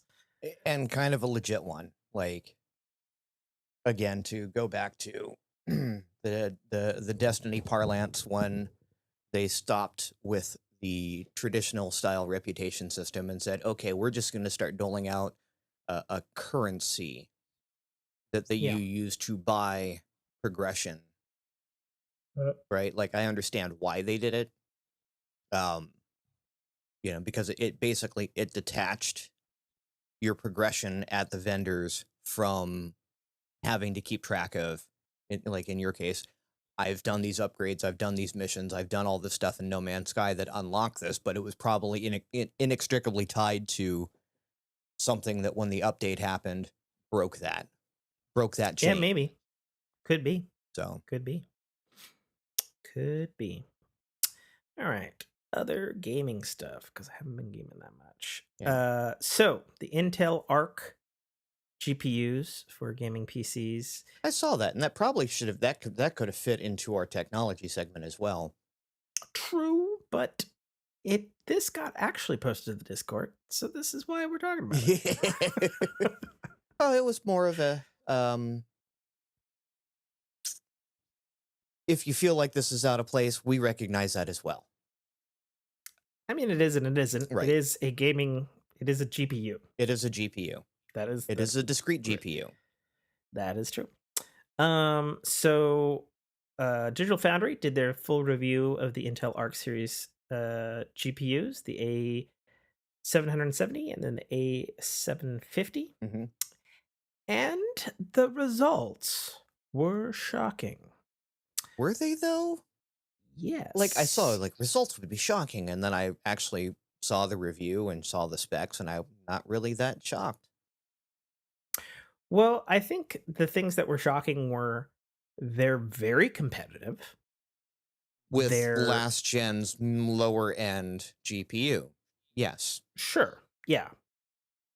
They're competitive in price, and I most disagree. interesting. Okay, go forth, Nate Fu You of the can PC currently get a land. 3070 for the price of an A770. Okay, How is that competitive when this A770 barely competes with the 3060? If you released because them at this price last reasons. I don't know. year, when a 3070 was going for, $500-600, I could say sure, but now, like, they're almost on par, and Intel is, while this is great to see them get into the market with something that actually performs, Sure, um, I don't think they've hit the price point yet. I don't know that you can hit the price point yet to compete with someone like Nvidia or ATI in this case, or AMD at this case at this point. oh, ATI showing your age. Yeah, shush. I'm gonna slap you upside the head with my ISA What's Matrox card, ATI? I okay? know there's a sticker that says ATI on my GameCube,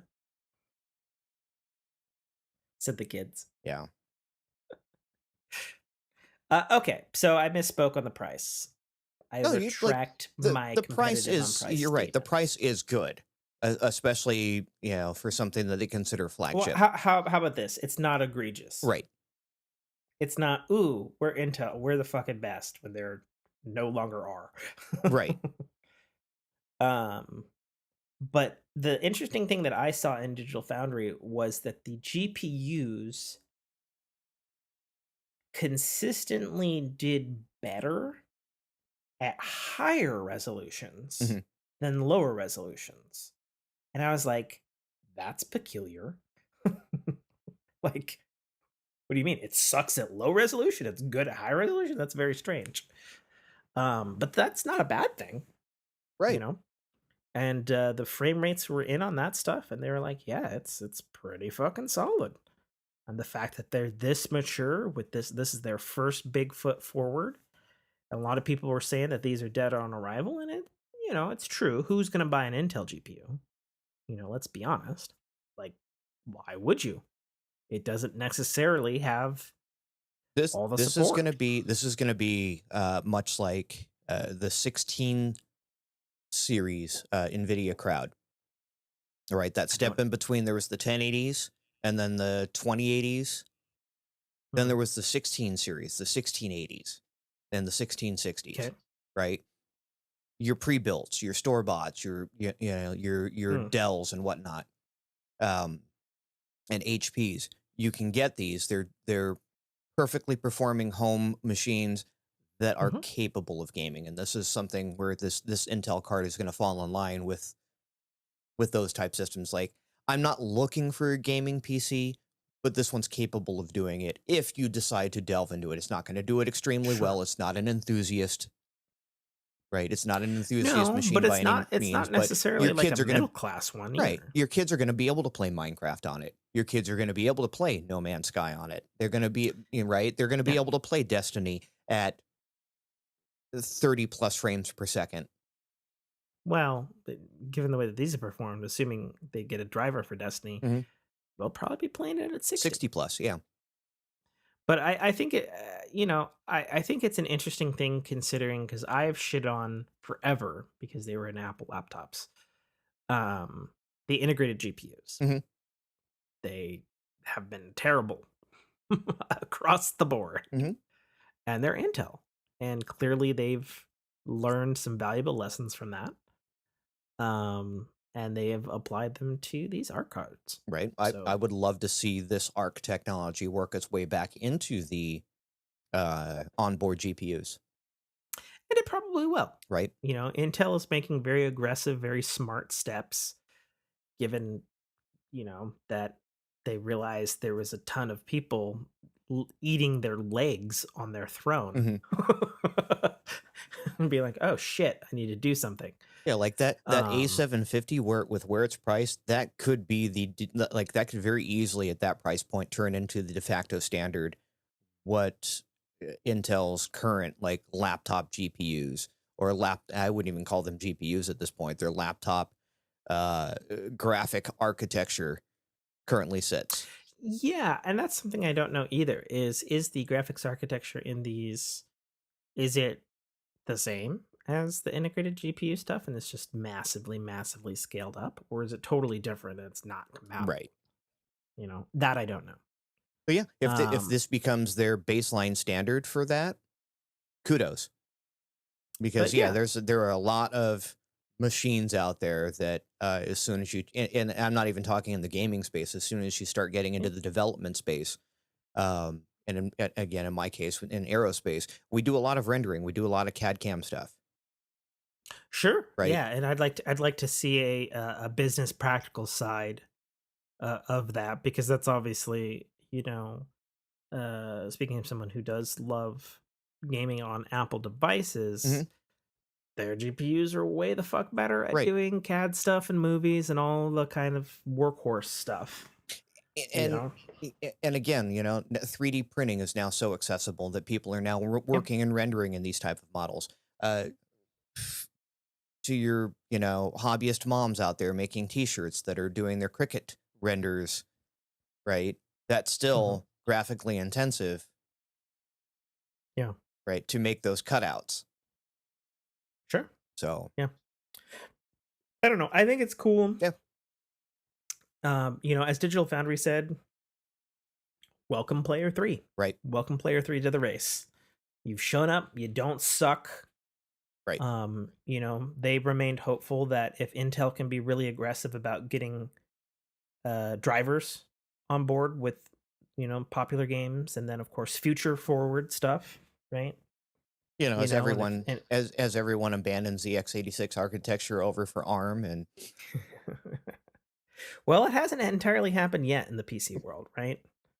Well, it seems like Windows ARM is still not right. entirely all the way there. And low key this move almost feels like Intel needed to do this to keep that Sure, last strangling like maybe. chokehold on x86 is still good because with the advancements that ARM is making, and that whole architecture in general, it's getting to the point where Nvidia and AMD are just gonna go. We're just moving over, Sure. And Nvidia and AMD are in prime positions to do right? that. As I've talked many, many, many podcasts ago. Especially with Um, Nvidia actually being in a position to buy ARM at one point in time. sure. Yeah. Um, well, and that and the fact that Nvidia does actually make ARM CPUs. Hmm. Case in point, Tegra. Hmm. Um, you know, little thing called Nintendo Switch Right, that is still somehow doing shit like No Man's Sky. Okay. Obviously, it's super old, but it's really good tech. right. That's not something you should fucking scoff at. Um, yeah, yeah, I think it's cool. What else we got here? I stumbled across this thing. So I follow this YouTube channel called Did You Know Gaming. It's a fantastic channel. Does all kinds of historical stuff, pulls up interviews, makes connections.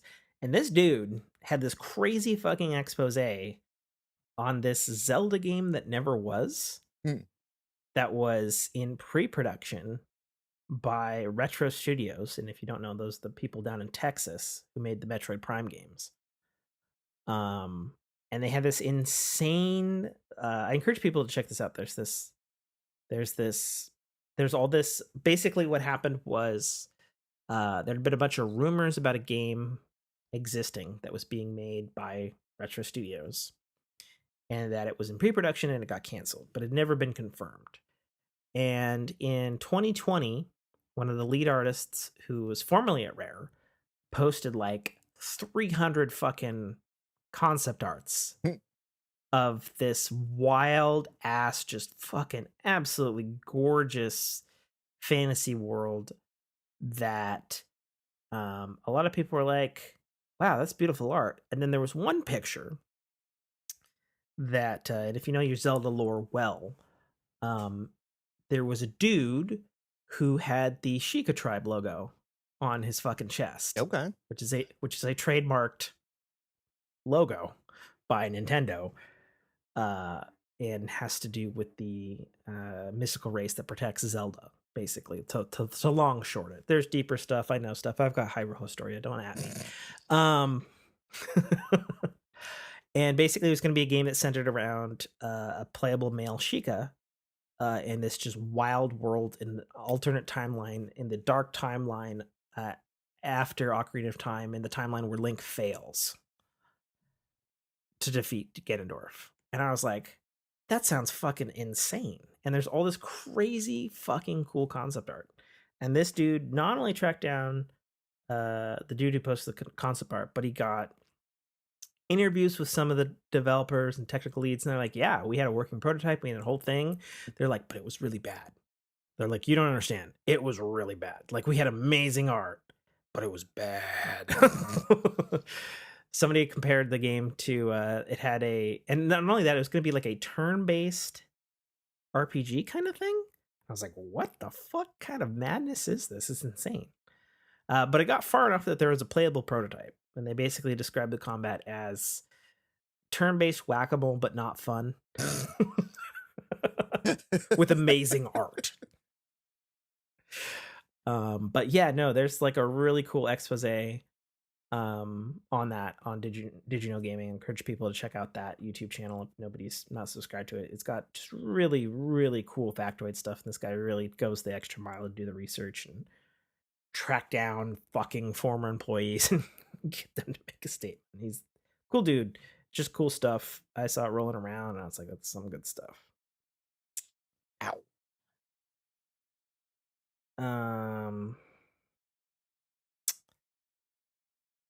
Oh, one last thing on the Intel Arc GPUs. Oh, the horrible naming architecture? The Predator Bifrost? Yes.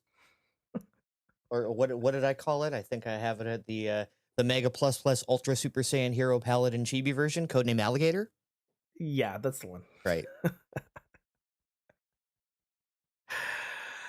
Oh my god. So that's fucking ridiculous. Yeah. So one of the third-party art cards, because Intel is licensing it out to other people, just like other GPUs, to be manufactured by third party.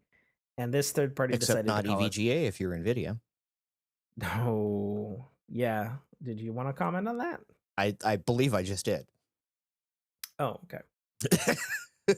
Well, for those who actually listen to us for news stuff to be well informed, It's kind of old news at this point, but yeah, EVGA has exited. Well, we're a bi-weekly podcast. Yes, it can be old. I believe it's we're even behind on still at this point, but yeah, EVGA has exited the GPU market. That's not entirely true.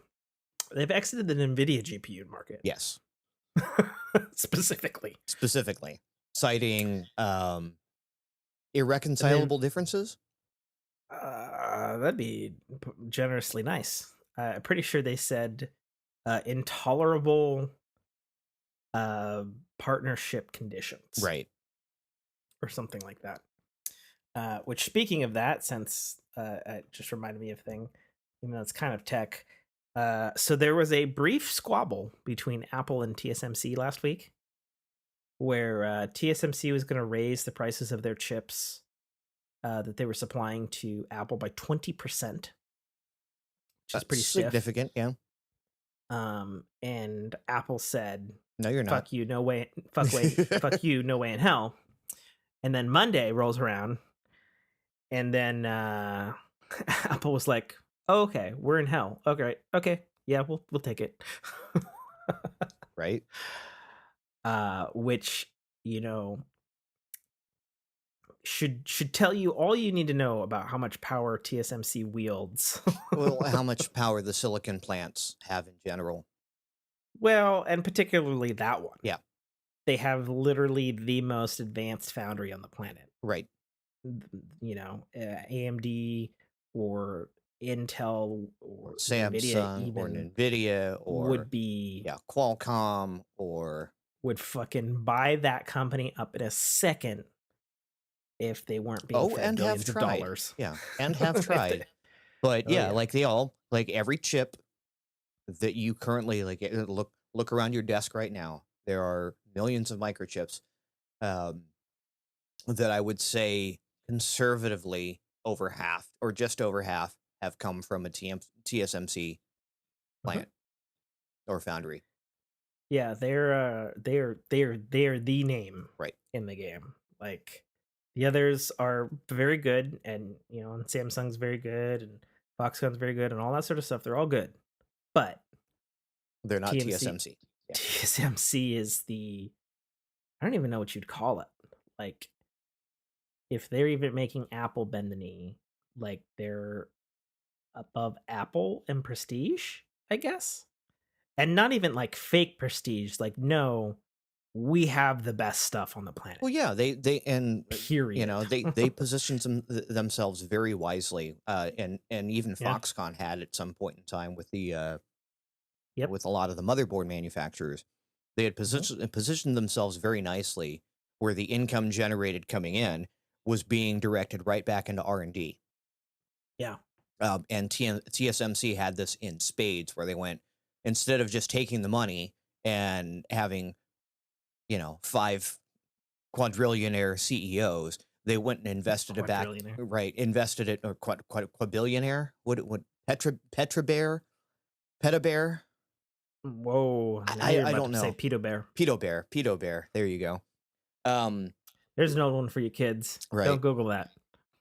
But they invested it back into R&D into smaller nanometer process, and made themselves the de facto go-to for anyone not just trying to acquire the new tech, but anyone that's trying to create the new tech, Yeah. right? You can go to Speak Foxconn now and say, "Here's my designs. They fit within your parameters. Can you make them for me?" And Foxconn can spit them out. But no Sure. one's working in the process now of getting those things smaller, lighter. The fact of the matter is nobody's on 4 and 3 nanometer Mhm. chips except for TSMC. Right. Period. Period. Speaking of nanometers, to jump laterally, because we're still technically in gaming. Um, so YouTube tech reviewer Austin Evans, as far as I can tell, he's the first one to discover this. Um, has determined a rather shocking thing about the third revision to the PS5. Mhm. So far, as he ripped a PS5 apart and took the motherboard to Creative Electron, who does the fantastic X-ray imagery and Mhm. whatnot for motherboard porn. And they have found out that the first 2 generations of the PS5 have a 7 nanometer chip, Mhm. AMD, while the third version has a 6 nanometer chip. That's your 12 series, I believe, for you enthusiasts. I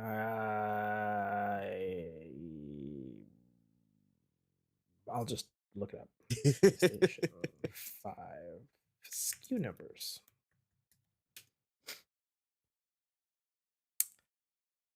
Um, Anyway, while you're reading, yeah, um, what did he find out?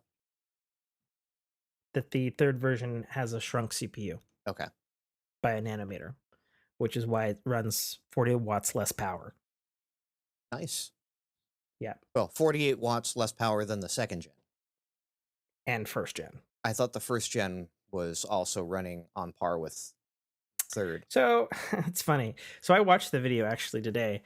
So he retested this stuff. Okay. So the first gen runs between like 228 watts and 305. Okay. Second gen runs at like between like 250 and like 288 watts. Okay. So a higher floor, but a tighter band. Sure. I haven't found the thing yet. You're distracting me. Vamp more. Okay. And the third Or gen, I want to say it started the same floor, like the 220 watt. It has the same wattage power um power supply, As but the second gen. in the first gen. As the first gen. Oh, okay. Yeah, they all have the same power supply.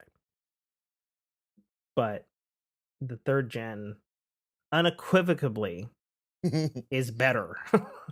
Sure. Like he had made a video that saying it was better before just because it ran cooler and Right. used less wattage. But now it is literally a new chip. I wonder what the onus on that was. Was this the chip that should have been in all of them? And because again, rumors Given all were the fucking problems I have yeah, with the second gen one, I'm thinking yeah, yes. rumors Because were I have problems every fucking week yeah with my PS5. in the manufacturing process that the reason that these things are giving you so much issue is they were rushed out with whatever they could grab off the top of the scrap pile. Yep, it's true because they all they have a wide variety of fans, they have a wide variety of heat sinks, they Mhm. have a wide variety of fucking gross. All right, PlayStation 5 3 models. Can I just get the numbers, please? Jesus Christ, how hard is this? How hard is this? Anywho, the point is, if you want to know which version you have, look at your SKU number, and I want to say it's 10, 11, and 12. You can tell which generation you have, and right now Why do you know? huh? Because I That's watched what the I want to. video you sent me with the Oh, first teardown that had the heat poles, and they referred to them by their SKUs. See, I actually do pay attention to the media you send me. so it's a. It's not quite entirely helpful. I have two of them. It's a 1202A and a 1202B. Okay, so it is a 12 series though, And because the second gen was an 11. the 1102A model was released in 2021, Mhm. while the second gen is a CFI 1202B. And then the third? Is it third? Whatever. There's three numbers. Fucking look them up. Right. That's what I have to say. I think the last thing we have on video games, even though it's really an entertainment, but Hey, it'll be a good segue. I feel we'll segue with it. There was a motherfucking trailer for the Super Mario Brothers movie. And boy, oh boy, did it set the world on fire. I don't get why. I mean, it was cool, but Yeah, I, you like the trailer? I like the trailer. Yeah, I did too. I liked it a lot. I was like, you know what? This is actually kind of fucking great. Mhm. I'm digging what they're showing. Yeah, there's a teaser trailer for the Super Mario Brothers movie coming next April, I think it is. Yes. In a deep collaboration between Nintendo and Illumination, Right. animation Makers of studio, the Minions. Minions and Despicable Me. Yep. Um, yeah, the movie looks good. It looks really good. It looks Did Illumination funny. also did? No, they didn't do Wreck-It Ralph. That was Pixar, No, that's correct? Disney. Okay. Nope, yeah, that was Disney proper. Yeah. Disney Animation Studios. So Disney Animation Studios was Wreck-It Ralph, Moana, Bolt, Meet the Robinsons. Yeah, yeah. But it, Zootopia. it felt like the animation felt on par with like a Wreck-It Ralph style. Like it was Yeah, and very well done. I didn't think like Despicable Me or the Minions films were like bad by any means. Like they're probably on the higher end No, of simplistic to CG draw, or to render CGI a being. animated. Yeah. Yeah, but they went like ham Hmm. on the Mario Brothers movie. For those who haven't seen the trailer, basically there's a bit with Bowser, who's being played by Jack Black, Perfect casting. wisely not doing just a Jack Black voice. He's gruffing it up. Hmm. Sounds fantastic as Bowser, I might add. Um, and it's actually kind of interesting because I always kind of thought playing the Mario games that Bowser kind of had like a certain bravado to him Hmm. that is just Jack Black as fuck. Hmm. So like that's pretty great. He is very metal. Um, Yeah. and I know there's a lot of controversy for whatever fucking reason because some of the internet hates Chris Pratt. Um, he's voicing Mario. Hmm. Um, and some people have said he's just doing Chris Pratt voice, and I would say better check yourself before you wreck yourself, son. Because if you listen very closely, and they wisely only had him speak like 2 lines in the trailer, he's doing just the lightest inflection of like Italian, New York Italian. Right. And you can tell in the inflections, and there's been some other YouTubers and stuff been like, oh, okay, Right. all right, In not bad, not in the terrible. case of what you'd expect from Jack Black playing Jack Black and Chris Pratt playing Chris Pratt, you're actually getting some effort into the vocal acting. Sure. Some. And I think what's interesting is that that's also juxtaposed with Toad, who has many lines in the trailer, who's played by Keegan Michael Keel, Hmm. um, who does a fucking wild ass voice Hmm. for Toad. I was like, oh wait, that's that guy. Yep. Damn, But it's he's Keegan. going Yeah, deep. He's he's going got deep for that range. voice. Yeah. He does. He does. But yeah, no, him as Toad, I think is gonna be fucking. I think Toad might actually steal the seat, a lot of scenes actually. Hmm.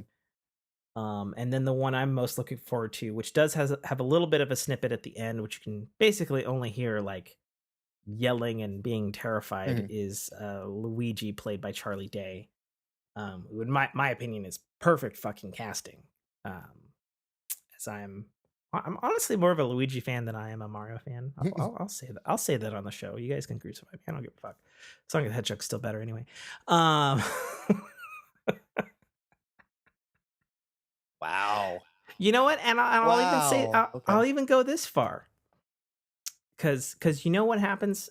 You know what happens November 8th, right, Nate? No. Well, God of War Ragnarok releases, but I'm not playing it that day because Sonic Frontiers also comes out that day, Jesus. Okay. and I'm fucking totally gonna play it. Okay. I'm gonna play it over God of War. That's right. You're going to be streaming it, I'm assuming. Yeah, of course. I think I'm going to the Xbox version this time around, Nice. though, just because of the somewhat skeptical. Is it going to maintain a frame rate on Switch stuff? Typically, I get these on Switch, but I think not this time around. But yeah, no, the Super Mario Brothers movie's got a trailer out. It looks fantastic. It looks funny. Yep. And it looks crazy detailed.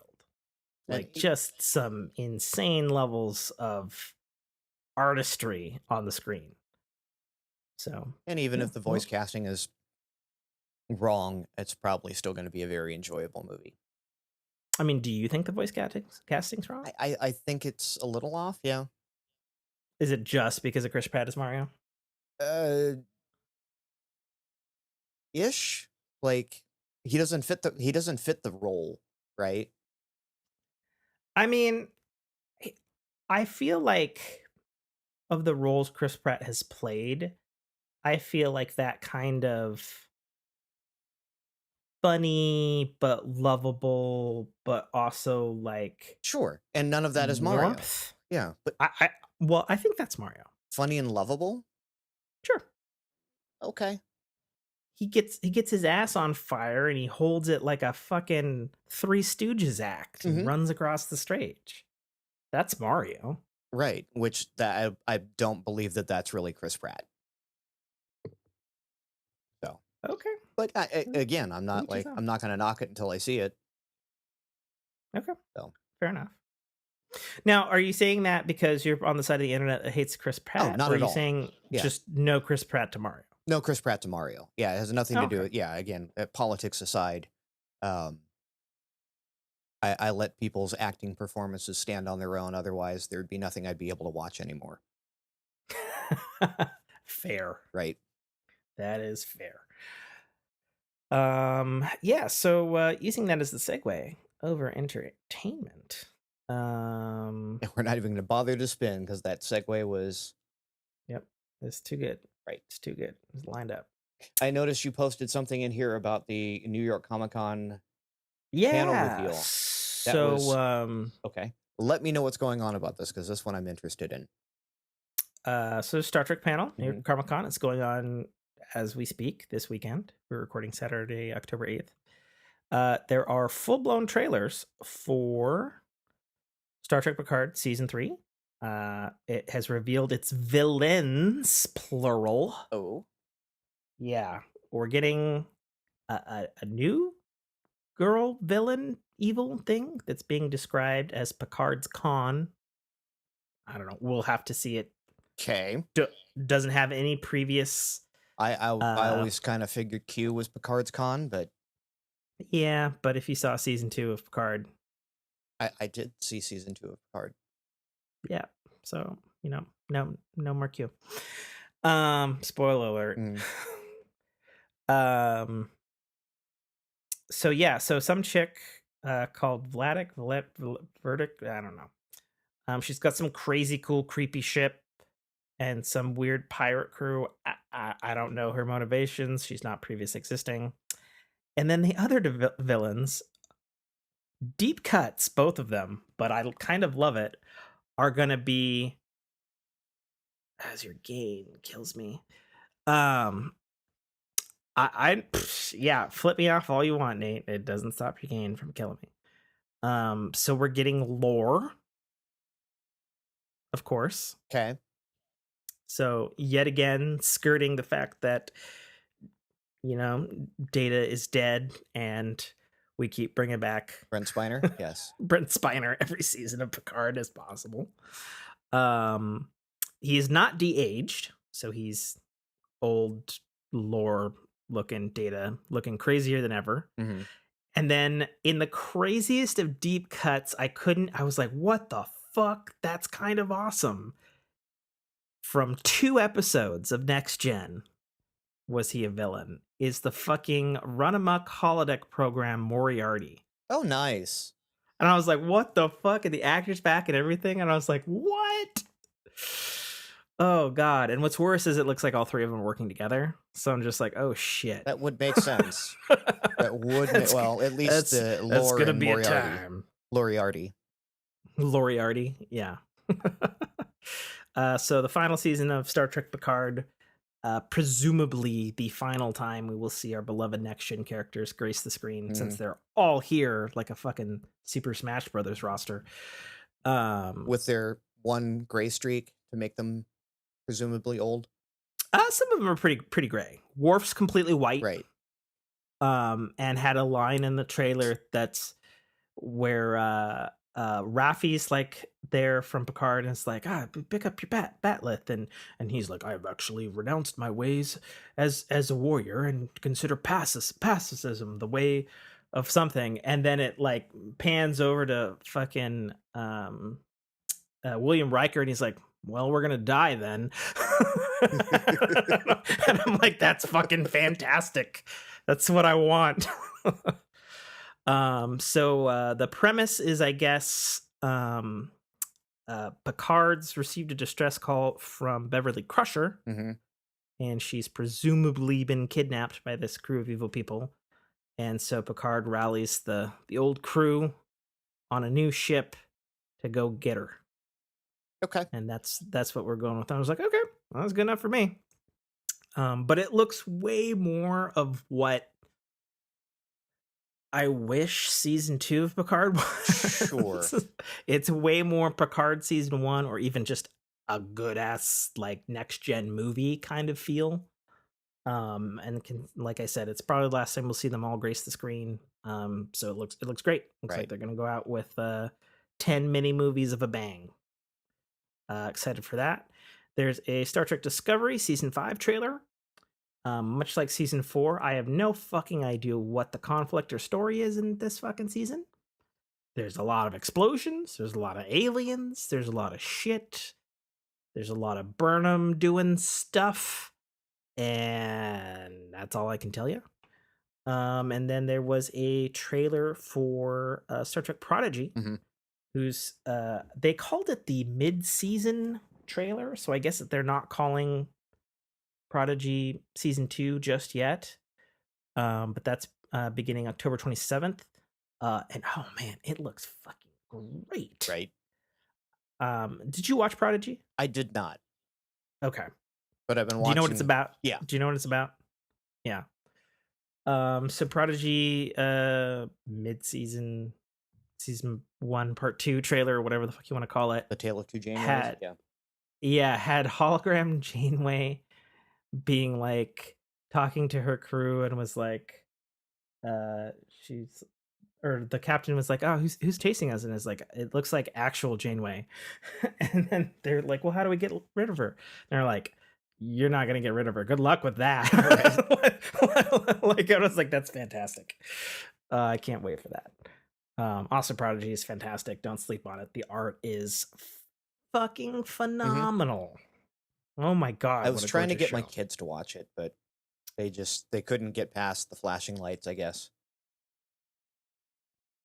I say this with all love in my heart, Nate. Mhm. Look at me when I I'm say looking this. at you. Fuck your kids. Get him to watch it. Try again. Don't believe me, I'm trying.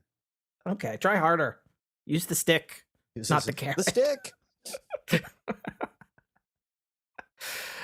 Oh god. Um yeah, so that's happening right now. And I watched the trailers for those. Or else I wouldn't have been able to describe them. That's obvious. Duh. What am I talking about? Um this is pretty big. So the company fandom.com has purchased GameSpot, Metacritic, TV Guide, Fanatical, Screen Junkies, GameFAQs, Giant Bombs, Cord Cutters, and Comic and Comic Vine. Okay. They own them all now. So we have It was for like, another megacorp at this point on our hands. I guess, but presumably fandom's less of an asshole. Wall Street Journal is reporting that the deal was valued at $55 million. But it doesn't seem like a lot, considering No. GameSpot That was formerly owned by, aren't they owned by like NBC or I think so. CBS And or Metacritic's pretty somebody? good. I think TV Guide has been like that brand on its own should have been worth more. Although Maybe. When is the last time you bought a TV Guide? we won't talk about that. It's okay, Nate. I too am old enough to remember when we bought TV Guides at checking out at the grocery store to figure out what the fuck was on TV that night. Because it's not all on demand whenever the fuck we want it. Right there with the Reader's Digest. Yeah, exactly. Right next to Inquirer and whatever that one was that also looked like the Inquirer but wasn't called the Inquirer. Oh, the World Sun. News? Yeah. Something? Sun? Yeah, the Sun. Yeah, all those fucking. How are those still alive? Like in this age of like, I mean, look at all these that just closed down or folded into Mhm. fandom. Right. Like, how are shit like the Inquirer? I'm actually gonna look it up. Who the fuck owns Inquirer? Segway. Inquirer. It's tangent time, boys and Right. girls. Down the rabbit hole we go. Well, it's founded in 1926. It's owned by American Media Inc. Which is And a shell American, corporation for who? clicking on it now, which is A360 Media, Okay. which is an American publisher of magazines and supermarket tabloids.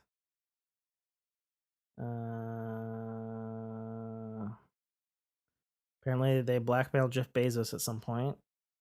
Because they're a tabloid magazine and They filed for Chapter 11 in 2010, but somehow staved that off.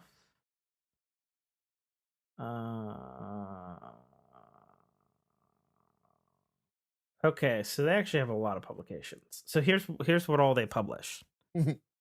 And you can raise your hand if you've actually fucking heard of these or not, Nate. All right, you ready? mm-hmm. This is our deep dive into the fucking people who own the Inquirer. So their current, they have a former list, but their current list is Bike. I'm gonna guess it's about bikes. Okay. Closer, First for Women, Girls World, In Touch. I've heard of that one. Mm-hmm. J14, Life and Style, Men's Journal. I've heard of that one. Muscle and Fitness. Heard of that one. OK, Powder, Puzzle Fun, Quiz Fest, Radar Line, Radar Online. Radar. I can say words. It's okay. Snowboarder Magazine, Soap Opera Digest. Oh. No, that was huge. Soaps in Depth. Star. Yep. That was the other Inquirer. That not the Sun, the Star. Surfer, Trans World Skateboarding. I've heard of that one. Mm-hmm. Us Weekly, and Women's World. They formerly had Auto World Weekly, Country Music, Fit Pregnancy, Flex, Globe, Men's Fitness, Nash Country Weekly, National Enquirer, National Examiner, Nature Health, Pixie, Shape, Soap Opera Weekly, Stallone. I guess Stallone had a magazine, I'm guessing. It's also listing Sun here. Oh no, Sun's different than Star. Sun, right. And then Weekly World News. I remember Weekly World News. So, they publish all the shit. Right. And I mean, I guess Men's House is kind of okay. I've read a few. They're not bad. All the stuff you'd find at your doctor's or dentist's office. Yeah, exactly. Or still at checkout lines of grocery stores, assuming you don't use self-checkout because they ain't fucking there. Right. Yeah. There you go. I passed by all of those to find the road and track. Yeah. Yes, that's entertainment news. I've been watching anything this week? Oh, fuck, I accidentally closed the Twitch stream. God. It's okay. You're not missing anything other than we had a drop in from Argentina. Oh, we did. Hello, Argentina. Argentina. Whoops, nope. Fuck. Oh, we did. Nope. Nope. Hello, nope. Argentina. Nope. Nope. That's in the show now. It auto popped the thingy back on. Don't make me make a loop. Please don't. Oh. Please don't. Oh God, no! How do I? Oh. Fucking bitch! Stop. So yeah, I don't think that loop would last more than 3. 3 what? 3 passes through. Oh, okay. Did you pause in case you were still reverberating Yes. through our media conglomerate of streams here? Yes. Fair enough. Well, you've been watching anything interesting? I have been watching the usuals. My rookie feds are both back on. Rookie feds is horrible. I assume it's a spinoff. Yeah, it is a spinoff with Niecy Nash as the title character. 2 episodes in, I'm going, okay, this is just bad. Fair enough. They keep Fair like enough. the only thing keeping it alive to me at this point is they keep kind of looping back in rookie characters. Hmm. I'm up to date on my She-Hulk.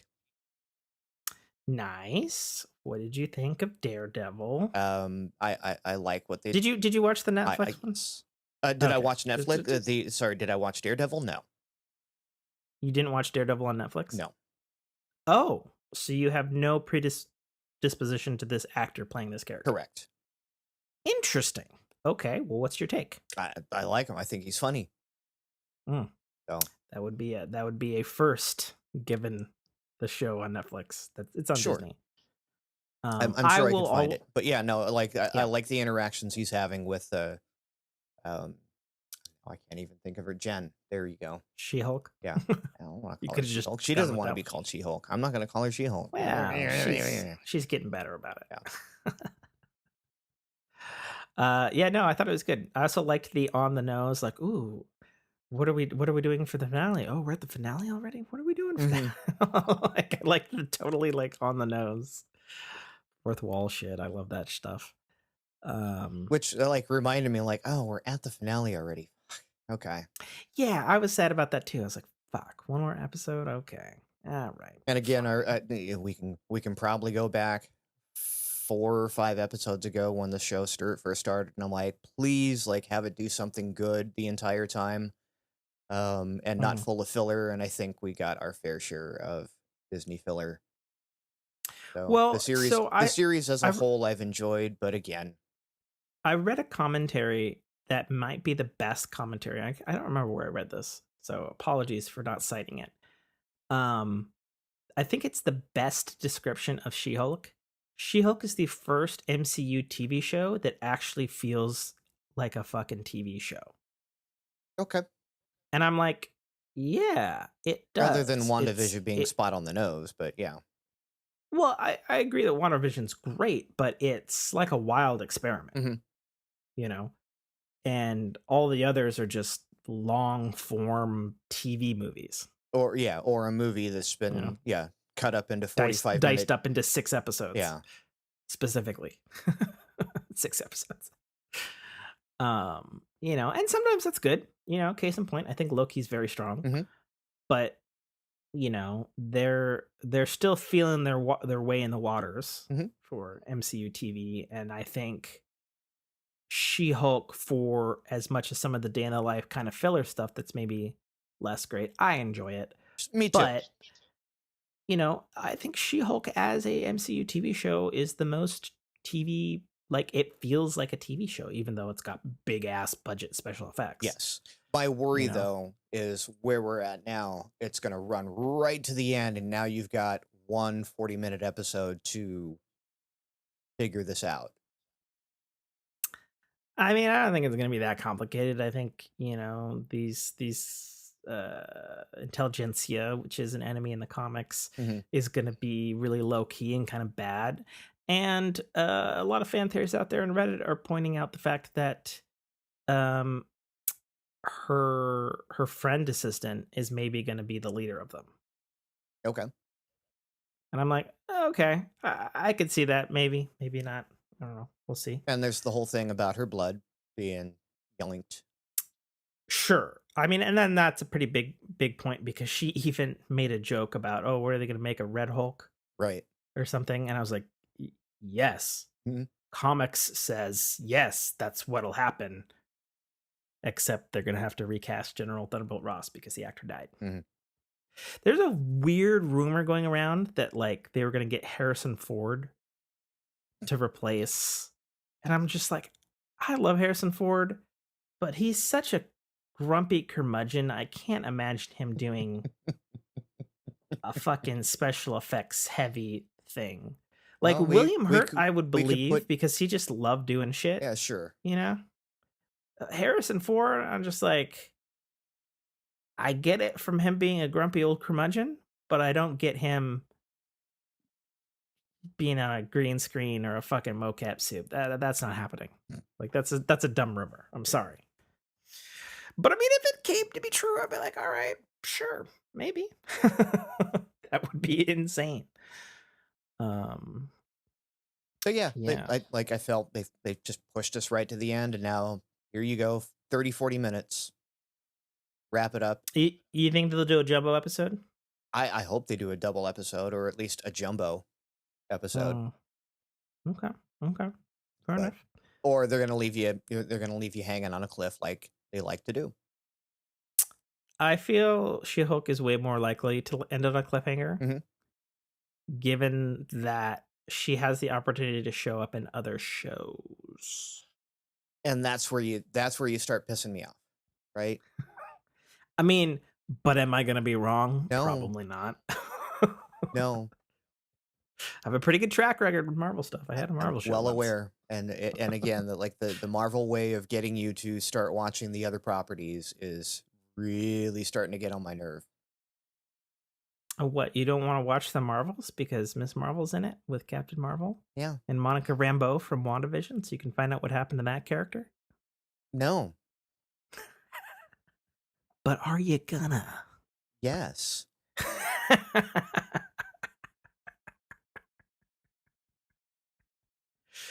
Hmm. yeah, and that's yeah. Yeah, that's a good one. Speaking of Marvel stuff, there was a second Wakanda Forever trailer. Did you catch that? I did not catch that one yet. So it's good. But I'm rolling my eyeballs because they show some Ironheart stuff in it, and it was hinted at in the first trailer. And I'm pretty sure I bitched about it on the show that the first trailer for Wakanda Forever kind of looked like maybe they were setting it up that chick who plays Ironheart is going to be like a Wakandan citizen Mhm. using Wakandan technology to make an Iron Man suit. And I was like, that's not the fucking character from the comics, like straight up. And this trailer confirms that suspicion that she's a Wakandan kid using Wakandan technology to make a goddamn fucking Iron Man suit. That's 100% happening in Wakanda Forever. So if that angers you, let it anger you now before you Right. see the movie in November. Go in with your Um, eyes open. This is not your father's Ironheart. yeah. And I thought so much strangely, the second trailer, spoiler alert, I guess, if you haven't seen a fucking trailer, surprising absolutely no one because it's what happens in the comics. They revealed who's the Black Panther in the second trailer. Okay. Yeah, it's Shuri. Okay. It's what happens in the comics. So it's surprising any Marvel people like me wearing a literal Avengers shirt right now. Right. Like, it's like, yep, that's Not what an was going to It's not happen. an Avengers shirt.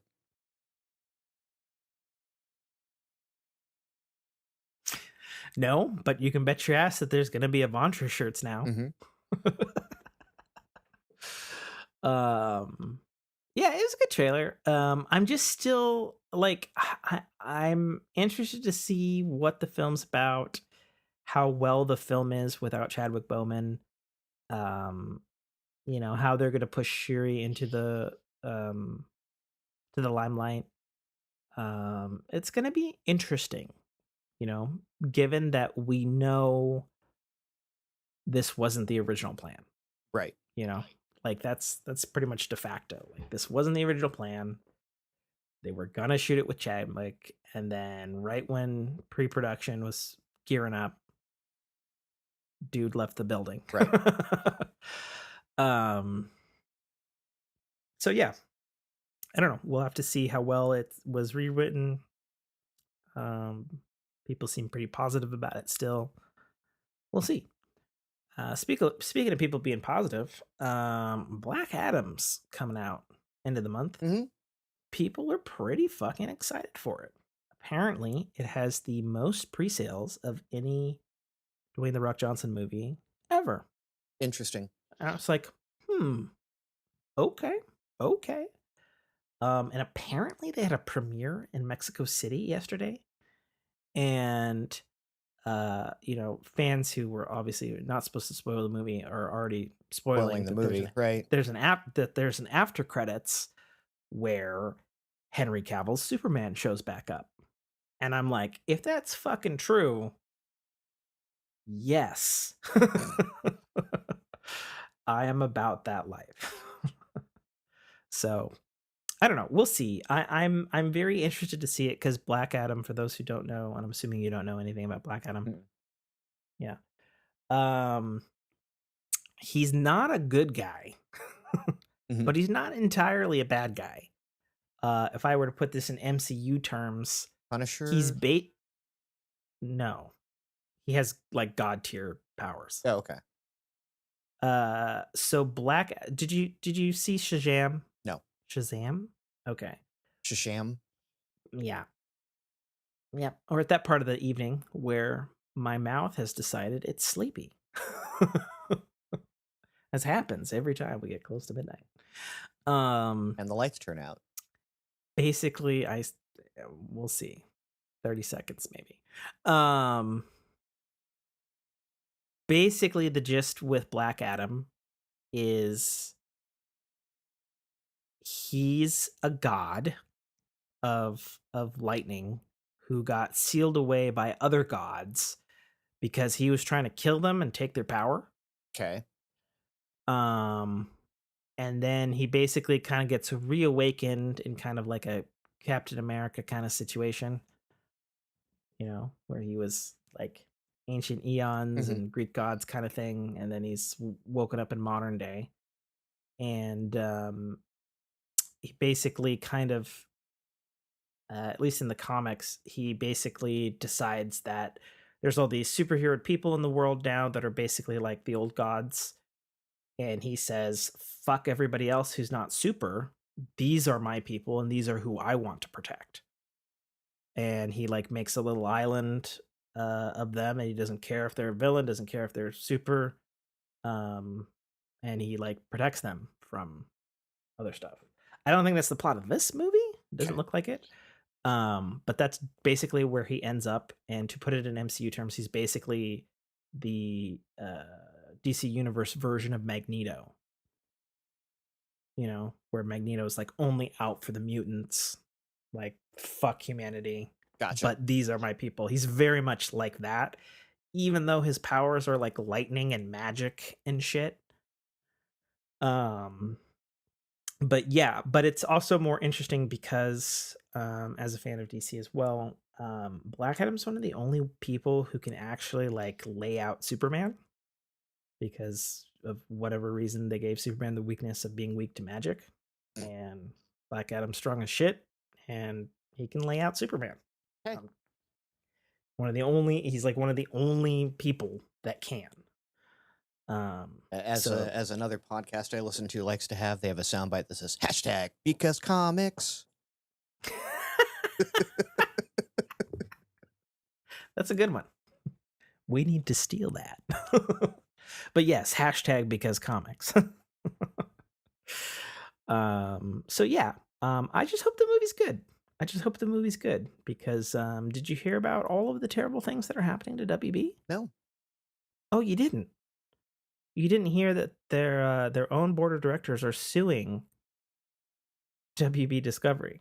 You didn't hear about that? No. Last I heard was they're Oh no, you writing didn't. off You didn't. shows for Oh tax yeah, and reasons. they've written off more. Yeah. Actually. And that was the last I heard was like, oh, we're writing off another one. We're writing off another one. Yeah. So I've probably talked about it on the show. I was a fan of a show called Final Space.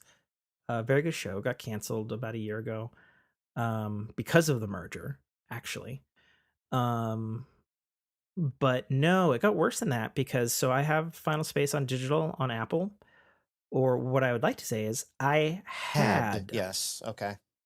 Final Space digital on Apple. It's gone because of WB. And they've been revoking people's purchase things for stuff like Final Space, Dexter's Laboratory, Johnny Bravo, some of the old 90s classics. And it's like, what in the fuck? Right. Stuff you paid for. This was again right. the big warning everyone gave you when everything went digital. You're not wrong. Right. This was no, potentially the end game because it's got to be stored somewhere and someone's got the rights to do it. I went to Hotelog to figure out why they were getting taken off from like stuff like that. And Mhm. he basically said on his YouTube channel that if they're not streaming anywhere, they don't have to pay the royalties to the actors. So effectively, They cut their contracts. yeah, I guess. I mean, I don't know the legality of that, but that doesn't matter when it comes to WB because they're getting sued by their shareholders because it has now been discovered that WB inflated their HBO Max subscriber base by a fake 10 million users to make the merger with Discovery attractive. Okay.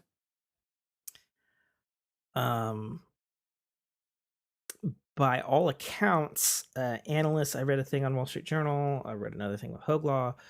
By all accounts, it sounds like WB has no fucking money and it could be fucking fire sale time for anything that's under WB's umbrella, which is Quite a bit. I mean, they have the biggest catalog besides Disney, right? Mhm. Like unequivocally. Like it's huge. Yeah, I think in terms of catalogs at this point, yeah, you have Warner Media, Warner Fox. Discovery now, Hmm? by the way. Yeah. Well, I'm just going by their originals, right? Warner Media, Fox, and now Disney, Sure. right? But all the Fox stuff is now Disney. Right. Is it though officially? Yeah. Okay. Yeah. Yeah, so there's been a lot of jokes and stuff on the internet that Warner Brothers is in such insane financial struggles right now if they're having to do this just to fucking keep the company afloat. That the fate of the company rests on whether or not the Black Adam movie's good. It rests on The Rock's rather large shoulders. Not a good place to Perhaps be. literally. Not a Nope, good not a good place place to to be at be. all. And, Nope, if not you're at going to go all. see it, I guess, or if you want to purchase it, purchase physical media. I guess. That But yeah, I that don't kind of know. shit just pisses me off because you hear about the, again, going back to Stadia, anyone that bought a game, you know, it's gone. You don't Yep, physically it'll be own it. gone by the end of the year. Yep. You're getting That's refunded true. for it, but See, that is actually a nice upshot, and we probably should have talked about that earlier. If that was a thing, that's not completely terrible that they did. right. But not On everyone top can of not everyone can Google a check yeah, like that. no, it's true. Google a check. Yeah. There Wow, might be one other company that could do that. And there's some dads that listen to this podcast and they're probably like, "Ooh, Google a check like that. I'm gonna write that down. right. I'm gonna tell that to my son next Tuesday or something." Right. But Um, yeah, like there's a reason that Game Pass is working is because Microsoft can Microsoft a check if something just goes true. sideways. No one's gonna lose, Mhm. right? So, Yeah, it's true. Amazon a check, Apple a check, right. Microsoft a check. Yeah, yeah, it's very true. Um, we glossed over this. I assume you heard about Deadpool. Deadpool 3? Yes. Yeah, Very much so. yeah, yeah.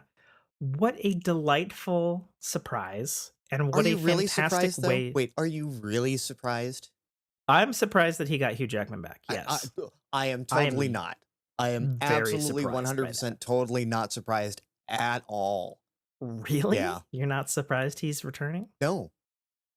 No, if No, there was anyone in not this even. if there was anyone in this world that could have done that, it is Ryan Reynolds because he's been obsessively poking at Hugh Jackman for the last decade. Yeah, but what a fucking great way to reveal that though.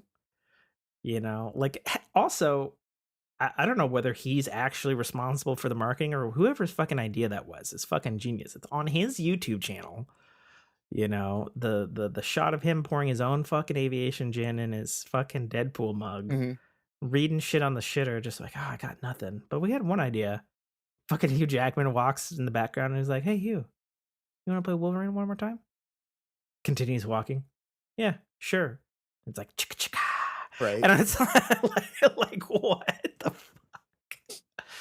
And then the fucking reveal of the logo, the Deadpool logo with the slash with the Wolverine because his claws are 3. I was like, that's Right. kind of fucking perfect. Right. That's kind of fucking perfect. So yeah, no, I You're probably looking at the future owner of the Warner Brother Media.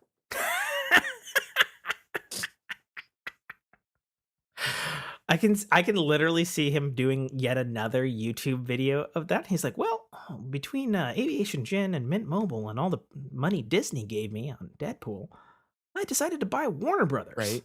So of course the first thing was we decided to delist Green Lantern because I wanted to erase that smear. He would buy Warner. Everyone's memory. He would buy Warner and immediately just decatalog that thing. You know, be like, we've defaked Tom Selleck and he can do fine with that one or something. Fucking stupid. Yeah, no, I'm excited. Long ways off, but you know, was it September 2024? That's not that long. That's less than a year. No. Sorry, less than 2 years.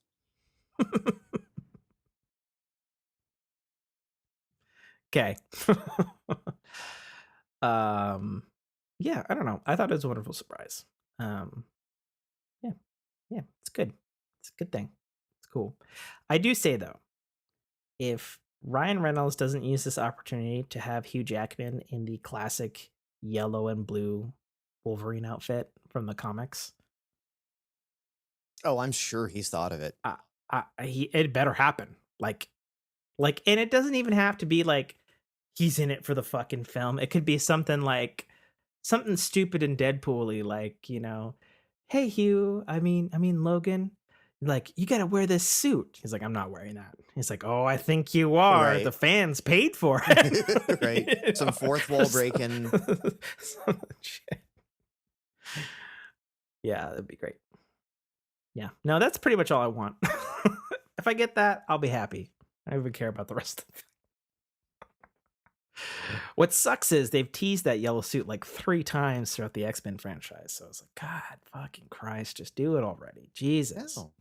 No, it's going to be something like, you know, his whatever suit he's wearing catches fire and he's like, oh, I've got this one in the trunk of the taxi cab.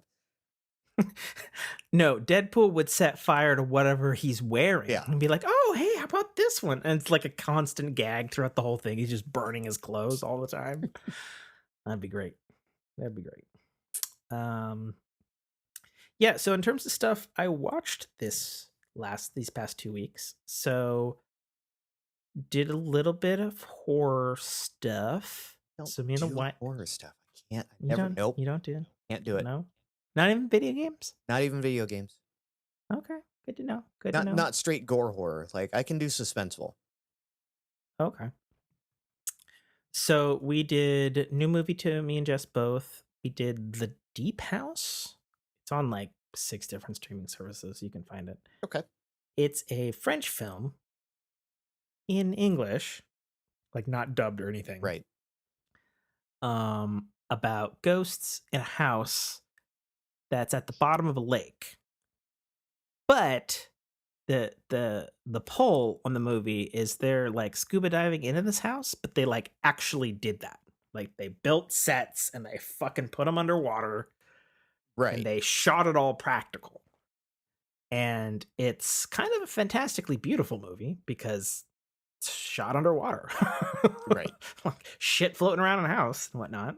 The scary elements of it, not that scary. Not that scary a movie. A couple of jump scares. You know, I think there was something that happened, and Jessica was like, "Nope, nope." Did it involve the beetle crawling on the back of your microphone? No, I don't know where the fucking beetle is. Is it crawling on the back of the microphone? I fucking hate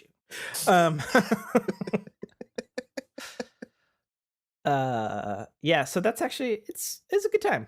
It's a good time. Not super scary, but it's cool just to like watch it, I guess, because of the practicality of what they did with it. And it's, you know, something new. It's like a house underwater and they fucking put a house underwater. Right.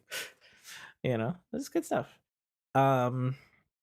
Then we watched a cult classic favorite of mine, Tucker and Dale versus Evil. Okay. You've seen that one? Yes. Okay. See, there you go. A man of taste. Which was fantastic as always. Jessica didn't like it at first, but by the end, she's like, "All right, that was a pretty fucking good one." And I was like, "I fucking told you." Because her thing is she wants visceral, super like terrifying horror, but she doesn't want it to be funny. Right. And like, I grew up with like campy horrors and stuff like Exactly. that, and it's like, and when I see like a good newer one, even though Tucker and Dale's kind of old now, like I just can't help but like these guys know what they're doing. I love it. Right. Let's do it. Evil Dead, Army of Darkness, like all that stuff. Give me Zombieland any day. Sure, Zombieland. Right. I never saw the second one. Okay. Did you see the second one? I did. Is it worth my time? It's a Zombieland movie. But is it like a good one? It's a Zombieland movie. That doesn't answer the question. Did you like the first one? Yes. You'll like the second one. Okay. Is it a good movie? Fair enough. Hell no. Is the first one a good movie? No. Oh, okay. See, I think the first one's actually good. But okay. Sure. Fun fact of trivia, folks, that just popped in my head. Zombieland was one of the first TV shows that Amazon Studios ever did, and then canceled. Really? I know, because I watched it. It was not good. Did it have anything to do with the movie? Yeah, it was the same. It was the same plot. Oh, okay. Same characters, just different actors. Gotcha. So, yeah. No Bill Murray? I mean, it had different actors. It had TV actors.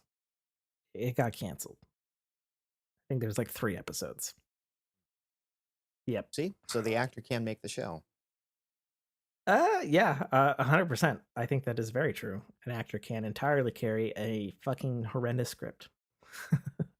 An actor and a director can Yes. carry a tremendous script, because sometimes you don't have one, you need the other. Right. And And you get Zombieland. Oh. Oh. Okay. No, the Fair actors enough. and director carry the movie. That's Fair enough. It's worth Fair it enough. just to know. Yeah. Just to know Okay. how the franchise ends. Okay. It ends in 2. Okay. Noted. Yeah, so we did Tucker Dale versus Evil. And then I wanted to she had never seen the movie Sphere. And I don't think I've seen it either. it's 98. It's an older one. Okay. It's got Samuel L. Jackson, because of course it does. In 98, if it didn't have Sam Jackson, it had it had played, Samuel L. Jackson. It had Dustin Hoffman. there you go. It had Sharon Stone. What a 98 cast. Right? Wesley Snipes, that's the name I was thinking of. Does it have Wesley Snipes in it? No. So I love this movie. I remember being just blown the fuck away by this movie. I'm not going to spoil it. But it's based on a Michael Crichton novel, so that should tell you something of its caliber. For those who don't know who Michael Crichton is, that's Jurassic Park, yeah. that's Westworld, that's Timeline, that's the list goes on. I remember being blown away by this movie. I don't think I've seen it in like a decade. Picked it up because I got all excited about it. Because it's kind of in the horror suspense realm. Not like super horror-y, but like more suspensey. The gist of the plot is psychologist played by Dustin Hoffman, biologist played by Sharon Stone, a mathematician played by Samuel L. Jackson, and there's some other dude in there played by obviously somebody.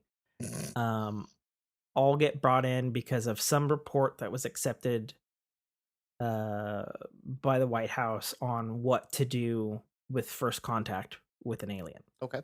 And they basically have discovered an alien ship at the bottom of the ocean, and so they go down in a deep dive, and the ship lets them in, and then things get weird from there. It's not an alien type of sci-fi thing. It's a what the fuck mindfuck kind of sci-fi. Okay. In a good way.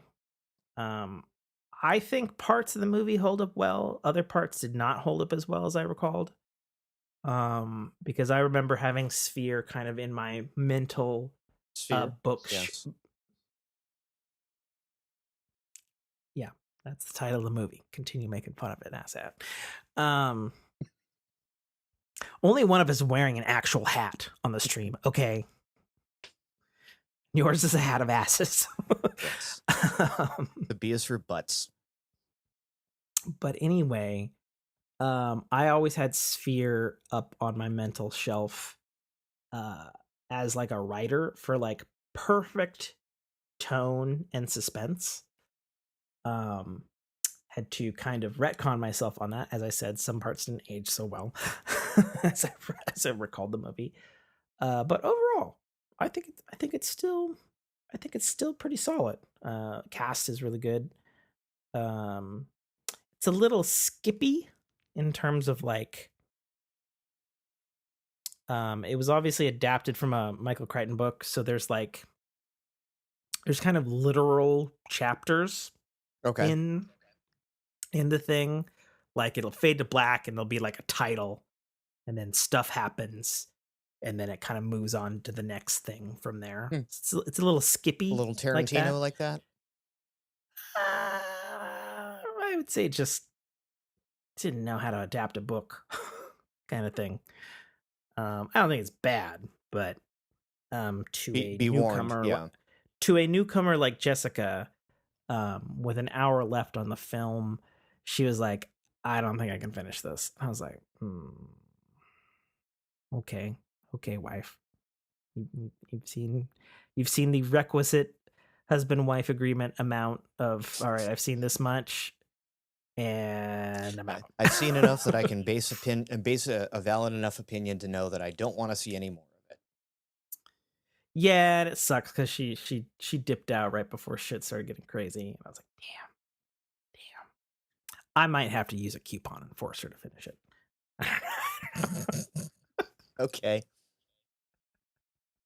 What? Your wife's never given you a coupon book of? No. No? No. Oh. Well, I'm sorry. Like I keep my coupons away for like a rainy ass day. I used a coupon. I know the concept of the coupon book. I have done that with other partners, but not this one. Yeah. We've never done the coupon book. Okay. Yeah, no, I've used a coupon on her for Star Trek. Now she likes Star Trek, so suck it. And I used a coupon on Breaking Bad. Okay. She loves Breaking Bad. So yeah, I might use a coupon. I don't know. I haven't decided yet. Yeah, so we did Sphere, and then we've been doing House. Whoops. Found the Beatle. No, I just smashed the mic because I decided to fling my hand up. And we've been watching House of the Dragon, of course.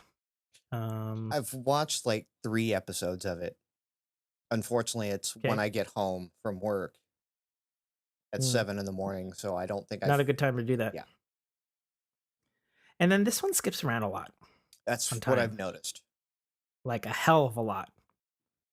Like, and if you think it's done skipping around, it ain't. Yeah, it's like Westworld levels of skipping around. Yeah, but at least it's linear. Unlike Westworld. Right. Yeah, at some point the cast changes into their older selves. I'll just tell you that.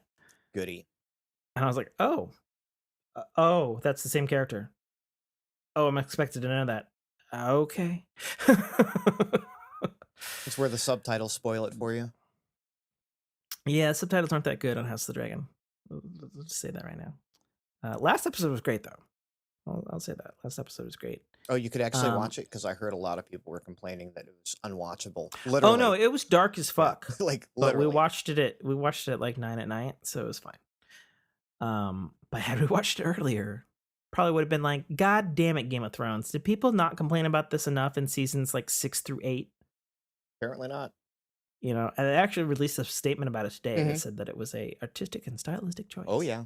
And it's like, it's a stylistic choice to hide film from a viewer. Right. Well, Go fuck yourself. because in that time and place, there would be no light bulbs and that kind of lighting, and it would literally be that dark. Cool. Have more candles. Right. Right. And also get a camera that looks better at night, like how humans would look at night. Mhm. Thank you. Right. Thank you. Yeah. So yeah, that shit's still annoying. Fucking Game of Thrones piece of shit. So I don't know. I'm mixed on the series. Like I'm kind of enjoying it, but I also kind of don't care, if that makes any sense. Okay. That's about how I've been approaching it. Jessica super cares and like always wants to watch it. Like I'm sure we're watching it tomorrow night. Yeah. Finally got back to Lord of the Rings. The new series, The Rings of Power. The Rings of Power. Yeah. Yeah, The Rings of Power. Yep. Got back to that. We watched a couple episodes in the last couple of days here. We're not caught up. I know it finished this last Friday. I'm not caught up. But I'm enjoying it more as the show goes on. So I can binge it at this point. Yes, you can fully binge it. It is fully bingeable. It's only 7 episodes this season. Which is fine because like each episode how many is seasons are there? There is going to be a minimum of 5. Okay. Because that was the agreement made with Tolkien Estate when they purchased the rights for like $2 billion or whatever the fuck it was. Okay. With like a minimum of this is the budget cost or some shit like that. Some insane demands that Amazon was like, we have a big pocketbook. We will meet these demands. Yeah, I'm enjoying it the more time goes on. I think my favorite is the dwarves and the Elrond stuff. Interestingly. Okay. Yeah, I've been wondering if I wanted to pick up on that one, but again, because it was episodic, I'm like, I don't know when I'll get back to it. Did you start it at all? Not at all. Okay. So now that it's a complete run, and I can like, again with the graveyard shift, I get a lot of time where I'm just staring at a screen watching lights blink, and that's the perfect time that I can like binge a series. Got you. It is not a standard amount of time per episode. And not in a Mandalorian, they're super short, but in a isn't like one episode's 46 minutes, the next one's like 82 or something like, or no, like the first episode's like 2 hours. Then the next episode's like an hour 10. Right. Then the next episode's like an hour 20. The episode we just watched was like an hour 15. Okay. So they're not nothing's been under 60. But it doesn't feel like, oh, I see you, Beatle. I fucking see you now. I don't know where you went, but I see you. You fucking piece of shit. But yeah, I'm enjoying myself, which is saying a lot because I don't like the books. Really? Okay. Yeah, I'm not. I've said many times, I appreciate Tolkien's stuff. I just hate how they're written. Give me the movies, give me the games. That's kind of how I am with the Harry Potter franchise. Like I can't. Oh, that's interesting. So I love the movies, love the lore, love everything. Interesting. I will never finish a book because that's interesting. Because the books are really well written for Harry Potter. That's what I hear, and I don't have the time. It's just kind of the same thing with Tolkien. I'm like, I'm still reading the chapter. Right. Yeah, but see, Harry Potter doesn't have wasted space, whereas fucking Tolkien will be like, here's the hobbits making fucking bread. Right. Oh, and now here's a paragraph that's a song about the bread. And I'm like, Yeah. what the fuck? Yep. Okay. I don't need that, but all right. You know? Yep. I Um, read The Hobbit at a very young age, and that was enough for me to know that when I started reading the rest of the serieses, and they were exactly the same way, I went, I don't need to keep going. yeah, Hobbit's probably the worst offender of Oh yeah. that. Lord of the Rings at least is kind of a book. Hmm. I can I can feel the invisible bat from my wife coming at my head right now. It's fine, fans. I live with a person who will beat me up for you. Um so yeah, I'm enjoying myself the more the series goes on, which is Good. interesting. I'll give it a whirl. So yeah, it's very, very well made. Like it is it reminds me of like when you first watch Star Trek Discovery and you're like, hey, these are real actors. Hey, these are real directors. Hey, these are real sets. Hey, they spent a lot of money on this. Mhm. Huh. Like they were the episode I was watching is in this like giant like town thing that looked like it was straight out of one of the fucking um Peter Jackson movies. Okay. And I'm just like, I don't know what's CGI and what's real. Did they build this? That's insane. Uh, it looks good. Yeah. And doing Yeah, that, like, it's, there's been a lot of like mixed media now where they're building practical sets on these light stages. yeah, and I don't think this got that treatment necessarily.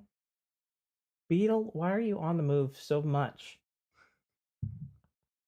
Fucking hate you. But I yeah, don't have like, anything to strike it with. That's the other thing. uh, I kind of feel the same way you do about Andor, because I've been following that series. Oh, yeah, and I haven't started that because I don't give a fuck. Right. Yeah, but it's very well shot. It's again, it's a Hmm, Disney budget, so sure. Fair enough. But you didn't see any of that this week Andor. or the last 2 weeks, I guess. Yeah. Oh, I'm caught up. Oh, okay. So Fair enough. I know you're not interested, so Yeah, everybody wants me to be interested, and I'm sure Jessica will want to watch it at some point. yeah. And for you, it's Uh, probably going to be much like this Rings of Power is when it finally wraps up, and you kind of like you won't care if you're spoiled, I mean, here's the spoiler: he right? dies. Well, of course, but you won't be spoiled by how the rest of the story Sorry, ends. folks who haven't The seen rest fucking the of the terrible story, movie Rogue One. yeah, how it gets to that point, yeah. I guess But the point where he dies, I don't care no, because Rogue One didn't make me care. this is why we don't talk about Andor here. I know, I get saltier than Crate on it. It's very true. But yeah, like when it's over, yeah, like Jess can probably sit and binge it in one sitting, and you won't have to. I don't know about one sitting. She A doesn't really few do one sittings, sitting. yeah. Yeah. Yeah. Well, did we do it? We never talked about Oh, life, but we kind of did.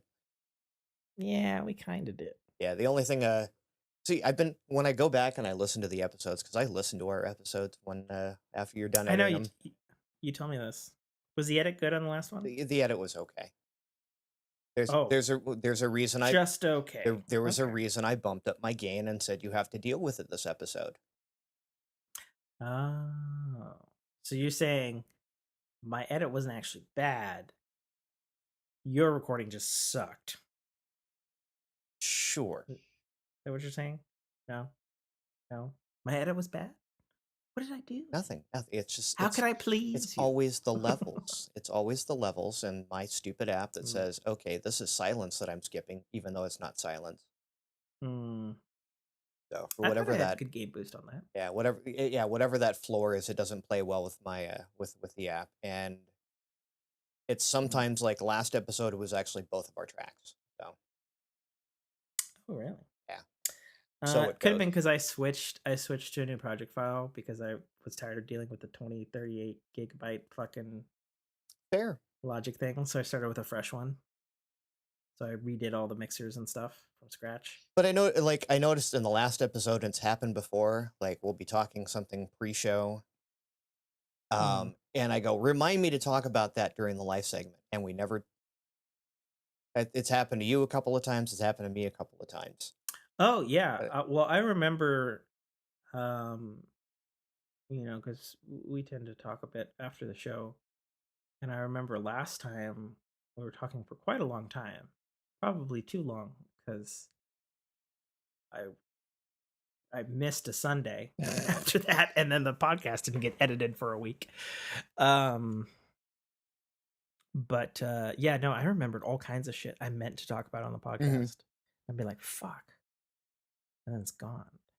So that's why I try to, at least this week, I've been trying to, especially because I haven't really been gaming much. I try to make a note of a thing to talk about in the Discord Right. generally. So yeah, nothing too much on life. Only thing I can say is Jessica may get an assistant manager position at her undisclosed job. She did not make the assistant. She may Oh, get. may get. Okay. She has done the interview. We'll Nice. find out next week. Soon I she'll hope be she out gets earning it. you. No. Well, that would be the thing on life then. So we ran the numbers. Um, by the end of the year, I will have uh, paid off all the monthly for the business that I purchased from my dad, Nice. and it will be owned outright. Which means in the new year, You can I actually can start pay my. turning profit. Oh no, we've been turning profit. Right, but like back into your pocket, as opposed to. No. So when we purchased the business in 2001, we didn't make profit to turn into our pocket until like maybe October of that year. Mhm. And then this year has been like highest ever profits, like across the board. And so we've just been paying off stuff, and then we realized that we'll be paid off because we were thinking that this was going to take like 5 years.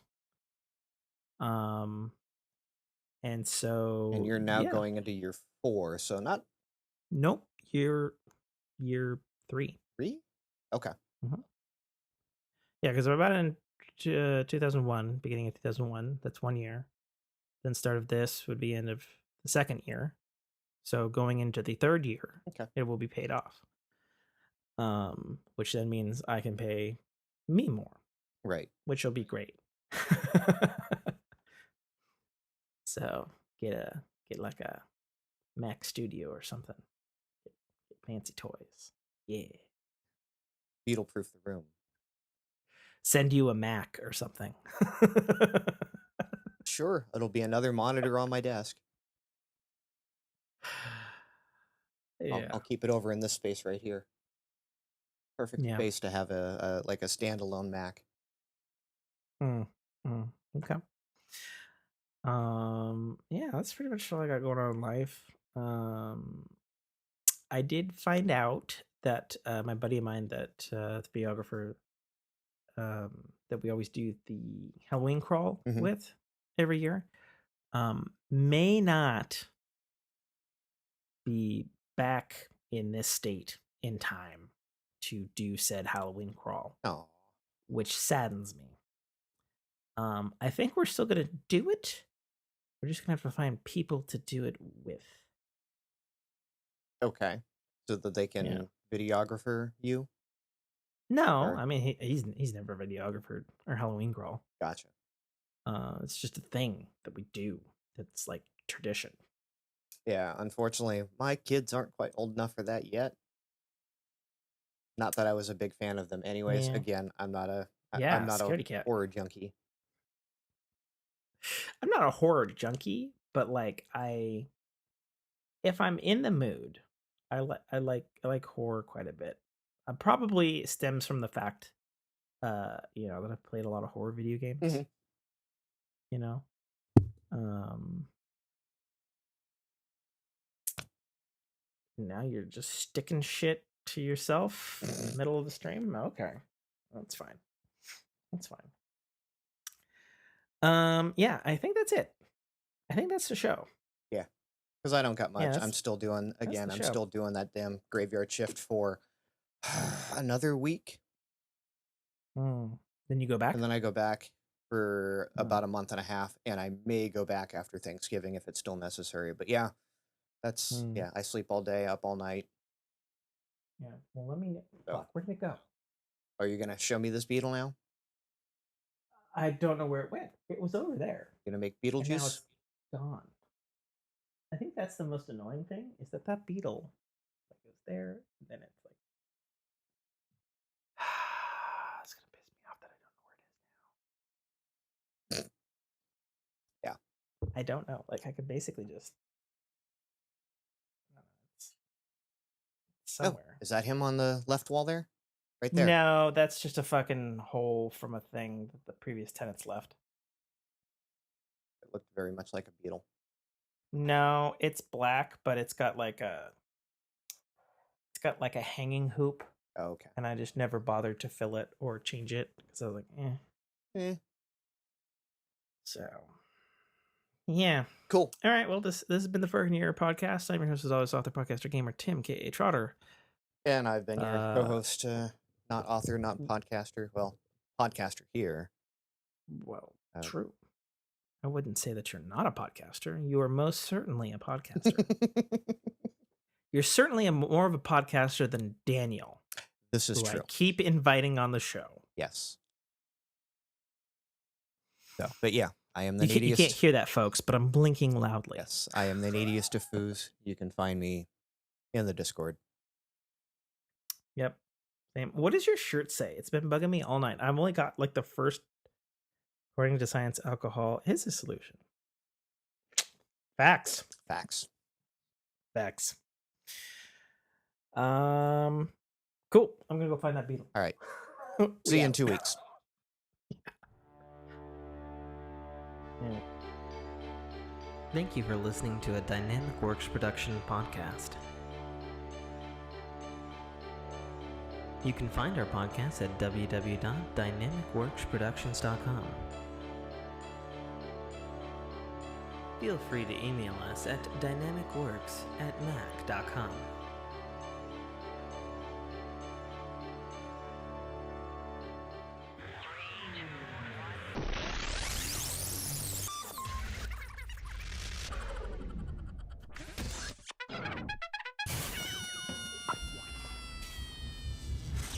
Armado, the voice of Guybrush Threepwood, and you're listening to a Dynamic Works production podcast. The Citadel, Arrival, is the first installment in a series of epic science fiction short stories reminiscent of the Pulp Fiction style. It's a fast-paced story that will take you through twists and turns that you will not expect, until they are thrust upon you with all the force, excitement, and chaos of a plasma cannon blast. The story follows Katarl, a nobody cog in the working wheels of a futuristic society run completely by Megacorp, a corporation that carefully runs and manages the lives of the people living under its sphere of power. On one of Katarl's few and far between days off from work, an outing he had hoped would be fun and relaxing turns into an explosive adventure that drags him kicking and screaming into situations and challenges that will make him question every aspect of his life. Watch this colorful tapestry unfurl as Katarl and his newfound allies find their way through this classic, yet oddly surprising tale of good and evil, where nothing is quite what it appears to be. That's The Citadel, Arrival, by author Tim K.A. Trotter, available right now on Amazon Kindle Store and iTunes iBookstore for only $2.99. Okay. Recording on my end is officially started, so outtakes can happen. Okay. Recording is officially happening on mine as well, since you said that.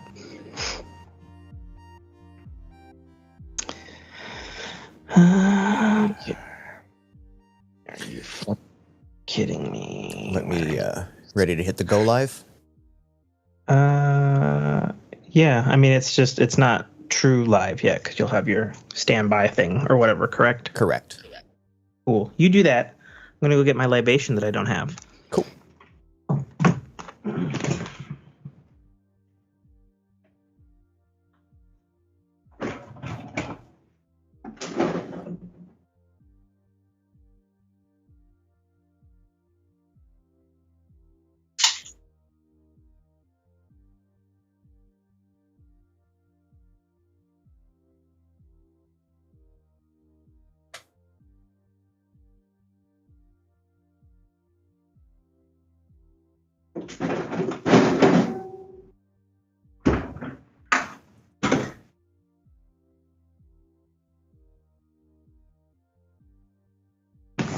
You are heckin' noisy. Drink. What was that you held up? Let's see. Coaster. Oh. So that because you wouldn't know this, but my desktop is glass. I have a glass aluminum thingy. Looks like, actually it looks vaguely, Volta Glassy. Actually. So the legs go up in a V. Oh, hold on. There we go. Slide my footrest in so I don't bang into my desk all over the place, but you can still see my beautiful knees. Beautiful knees. Okay.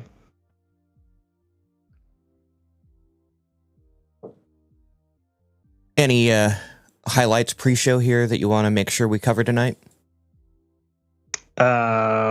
Just read the Discord. Anything I posted in there, we should probably talk about. Good shit. Because it occurred to me, I think in the edit, I was like, man, why weren't we looking at the Discord and the things that were posted? We kind of did. Yeah, there wasn't a whole lot in there. But I do tend to look when the topic comes up. Like you spin the ring, I check the Discord, click the topic, see if there's anything new that isn't just banter. Yeah. Such as the video game channel kind of turned into, which is fine. Yeah. That's what the Discord's for. It's for the Discord. For Discording. Yeah, it is for Discording. Pre-roll live yet? You should have a live channel. I'm looking up the Twitchy. Should have a nice, big, beautiful logo. How do I...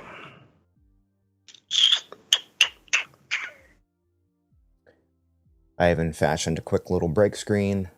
Just the basics, you know.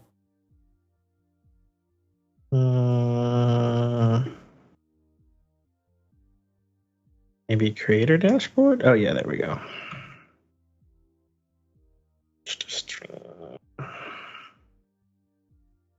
Oh, yeah, I didn't notice if you had any titles or anything. Timverse and the Boys featuring Fall Guys. Yeah, no. What? Oh, yeah, I should fix that. How do I fix that? How did I fix it last time? On your creator dashboard. Yeah, which is where I am. There should be a stream info button. Oh, that is stream info. Okay. Yeah. Yeah, see? Yeah. Well, I'm not doing gangster stuff, but sure. It's a good thing I have the audio muted on stream. Oh, that would be hilarious. It's just fucking, you're hearing stuff pre-show. I mean, it's just a couple of clicks of the button away.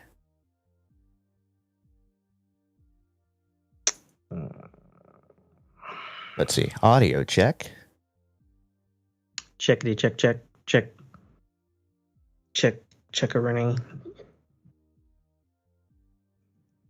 You should have heard that on your end. Hear what? The audio check on the stream.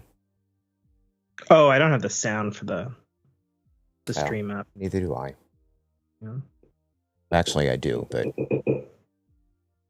Okay, I do have the sound for the stream up.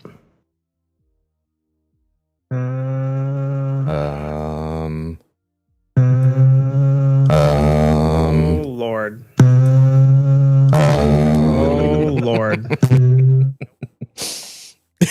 There's sound. Okay. We're going to toggle that off. Oh, man.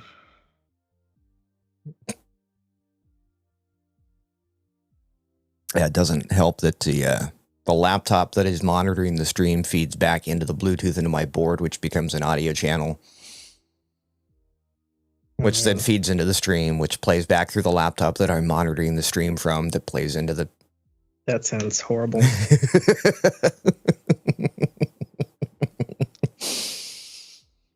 That loop was pretty epic.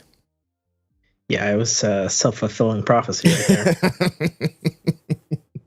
That was. Oh, let's change this. Top shows. I wonder how many times it would cycle through before it degraded into something scary. Like 3, probably. All right. That looks good. Let's double check. Things are pre-checkered. MKA. Before continuing your podcast, episode live 10/8/22. It is actually 10/8/22. Yes. Yeah. Oh, that sucks. There's no pop-out window in Stream Manager. No, but just go to your stream itself and then pop out the chat. Yeah, if I knew how to do that in a web browser, I'd do that, Nate. Twitch TV /TimKA Trotter. Go to your channel. Like. Okay, maybe we go this. No, it still punches me to the dashboard. How do I? You should be able to go to my channel in the upper corner there. Or go to channel. You have your little logo. Oh, here we go. Yeah, channel. Here we go. Okay. Then gear. Yep. Pop out chat. Pew. There we go. Next time on Teaching Tim Stuff. I know how to do it all on iPad. That is the primary location in which I am interacting with Twitch when I am on the next episode of Teaching Young Dogs New Tricks. Sure. So what's really annoying is I have a 53 gigabyte file that I upload to my iCloud every week, and it has been hanging at 53.06 gigabytes for like 6 fucking hours. And I am perturbed by this because I've only got about 20 gigs of SSD space left, and I usually, once it's there, I click remove download, so then I have that chunk free, as I only have a 512 on this Mac Mini. It's getting a little tight. I didn't solve my storage problem with the podcasts, of which we talked about, because I didn't do that. Okay. So that's all on you, boo. I understand this. Thankfully, the audio hijack shows me the data size as it's recording, of which we're only just barely over 10 megabytes per stream on. So we should be fine. Cool. Yeah. Hey, only one missed frame due to rendering lag. Cool. Good times. Good times. Yeah, out of 80,912, that's pretty good. Yep.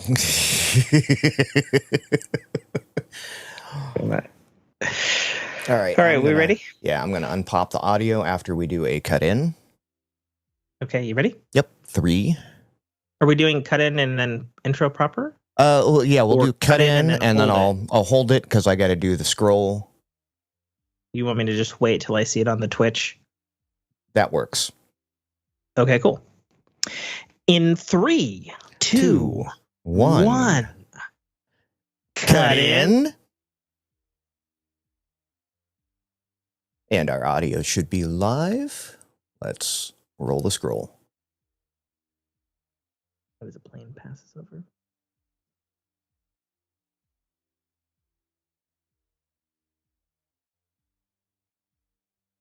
Oh God, I can hear your gain increasing. I can hear like liquid.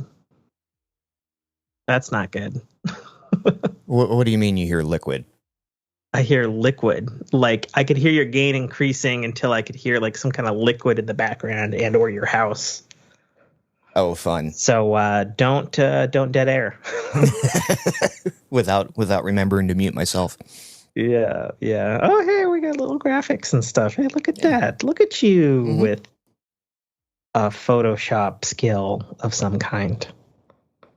A few, yes. I figured this would look better than half my graphics, half of a Skype interface. Yeah, no, it looks good. Yeah, once you gave me some assets, I'm like, ooh, that AI vector file is powerful. Basically, everything I pulled out of that. And I didn't know much about Photoshop, but I knew. I was like, well, can you make them in vector, sir? Because that, can go into the future. Yes. Very good, high quality, high res. And I could literally pull a color out of the beard because of the way your artist set up the assets. Nice. So, he's a professional. Look at us. Yeah, look at us looking a little bit better than we did last week. I mean, I'm not dressed as well. Me neither. But I was wearing a suit last time. I know. Anyways, I think the tie is still floating around here somewhere. You don't need it.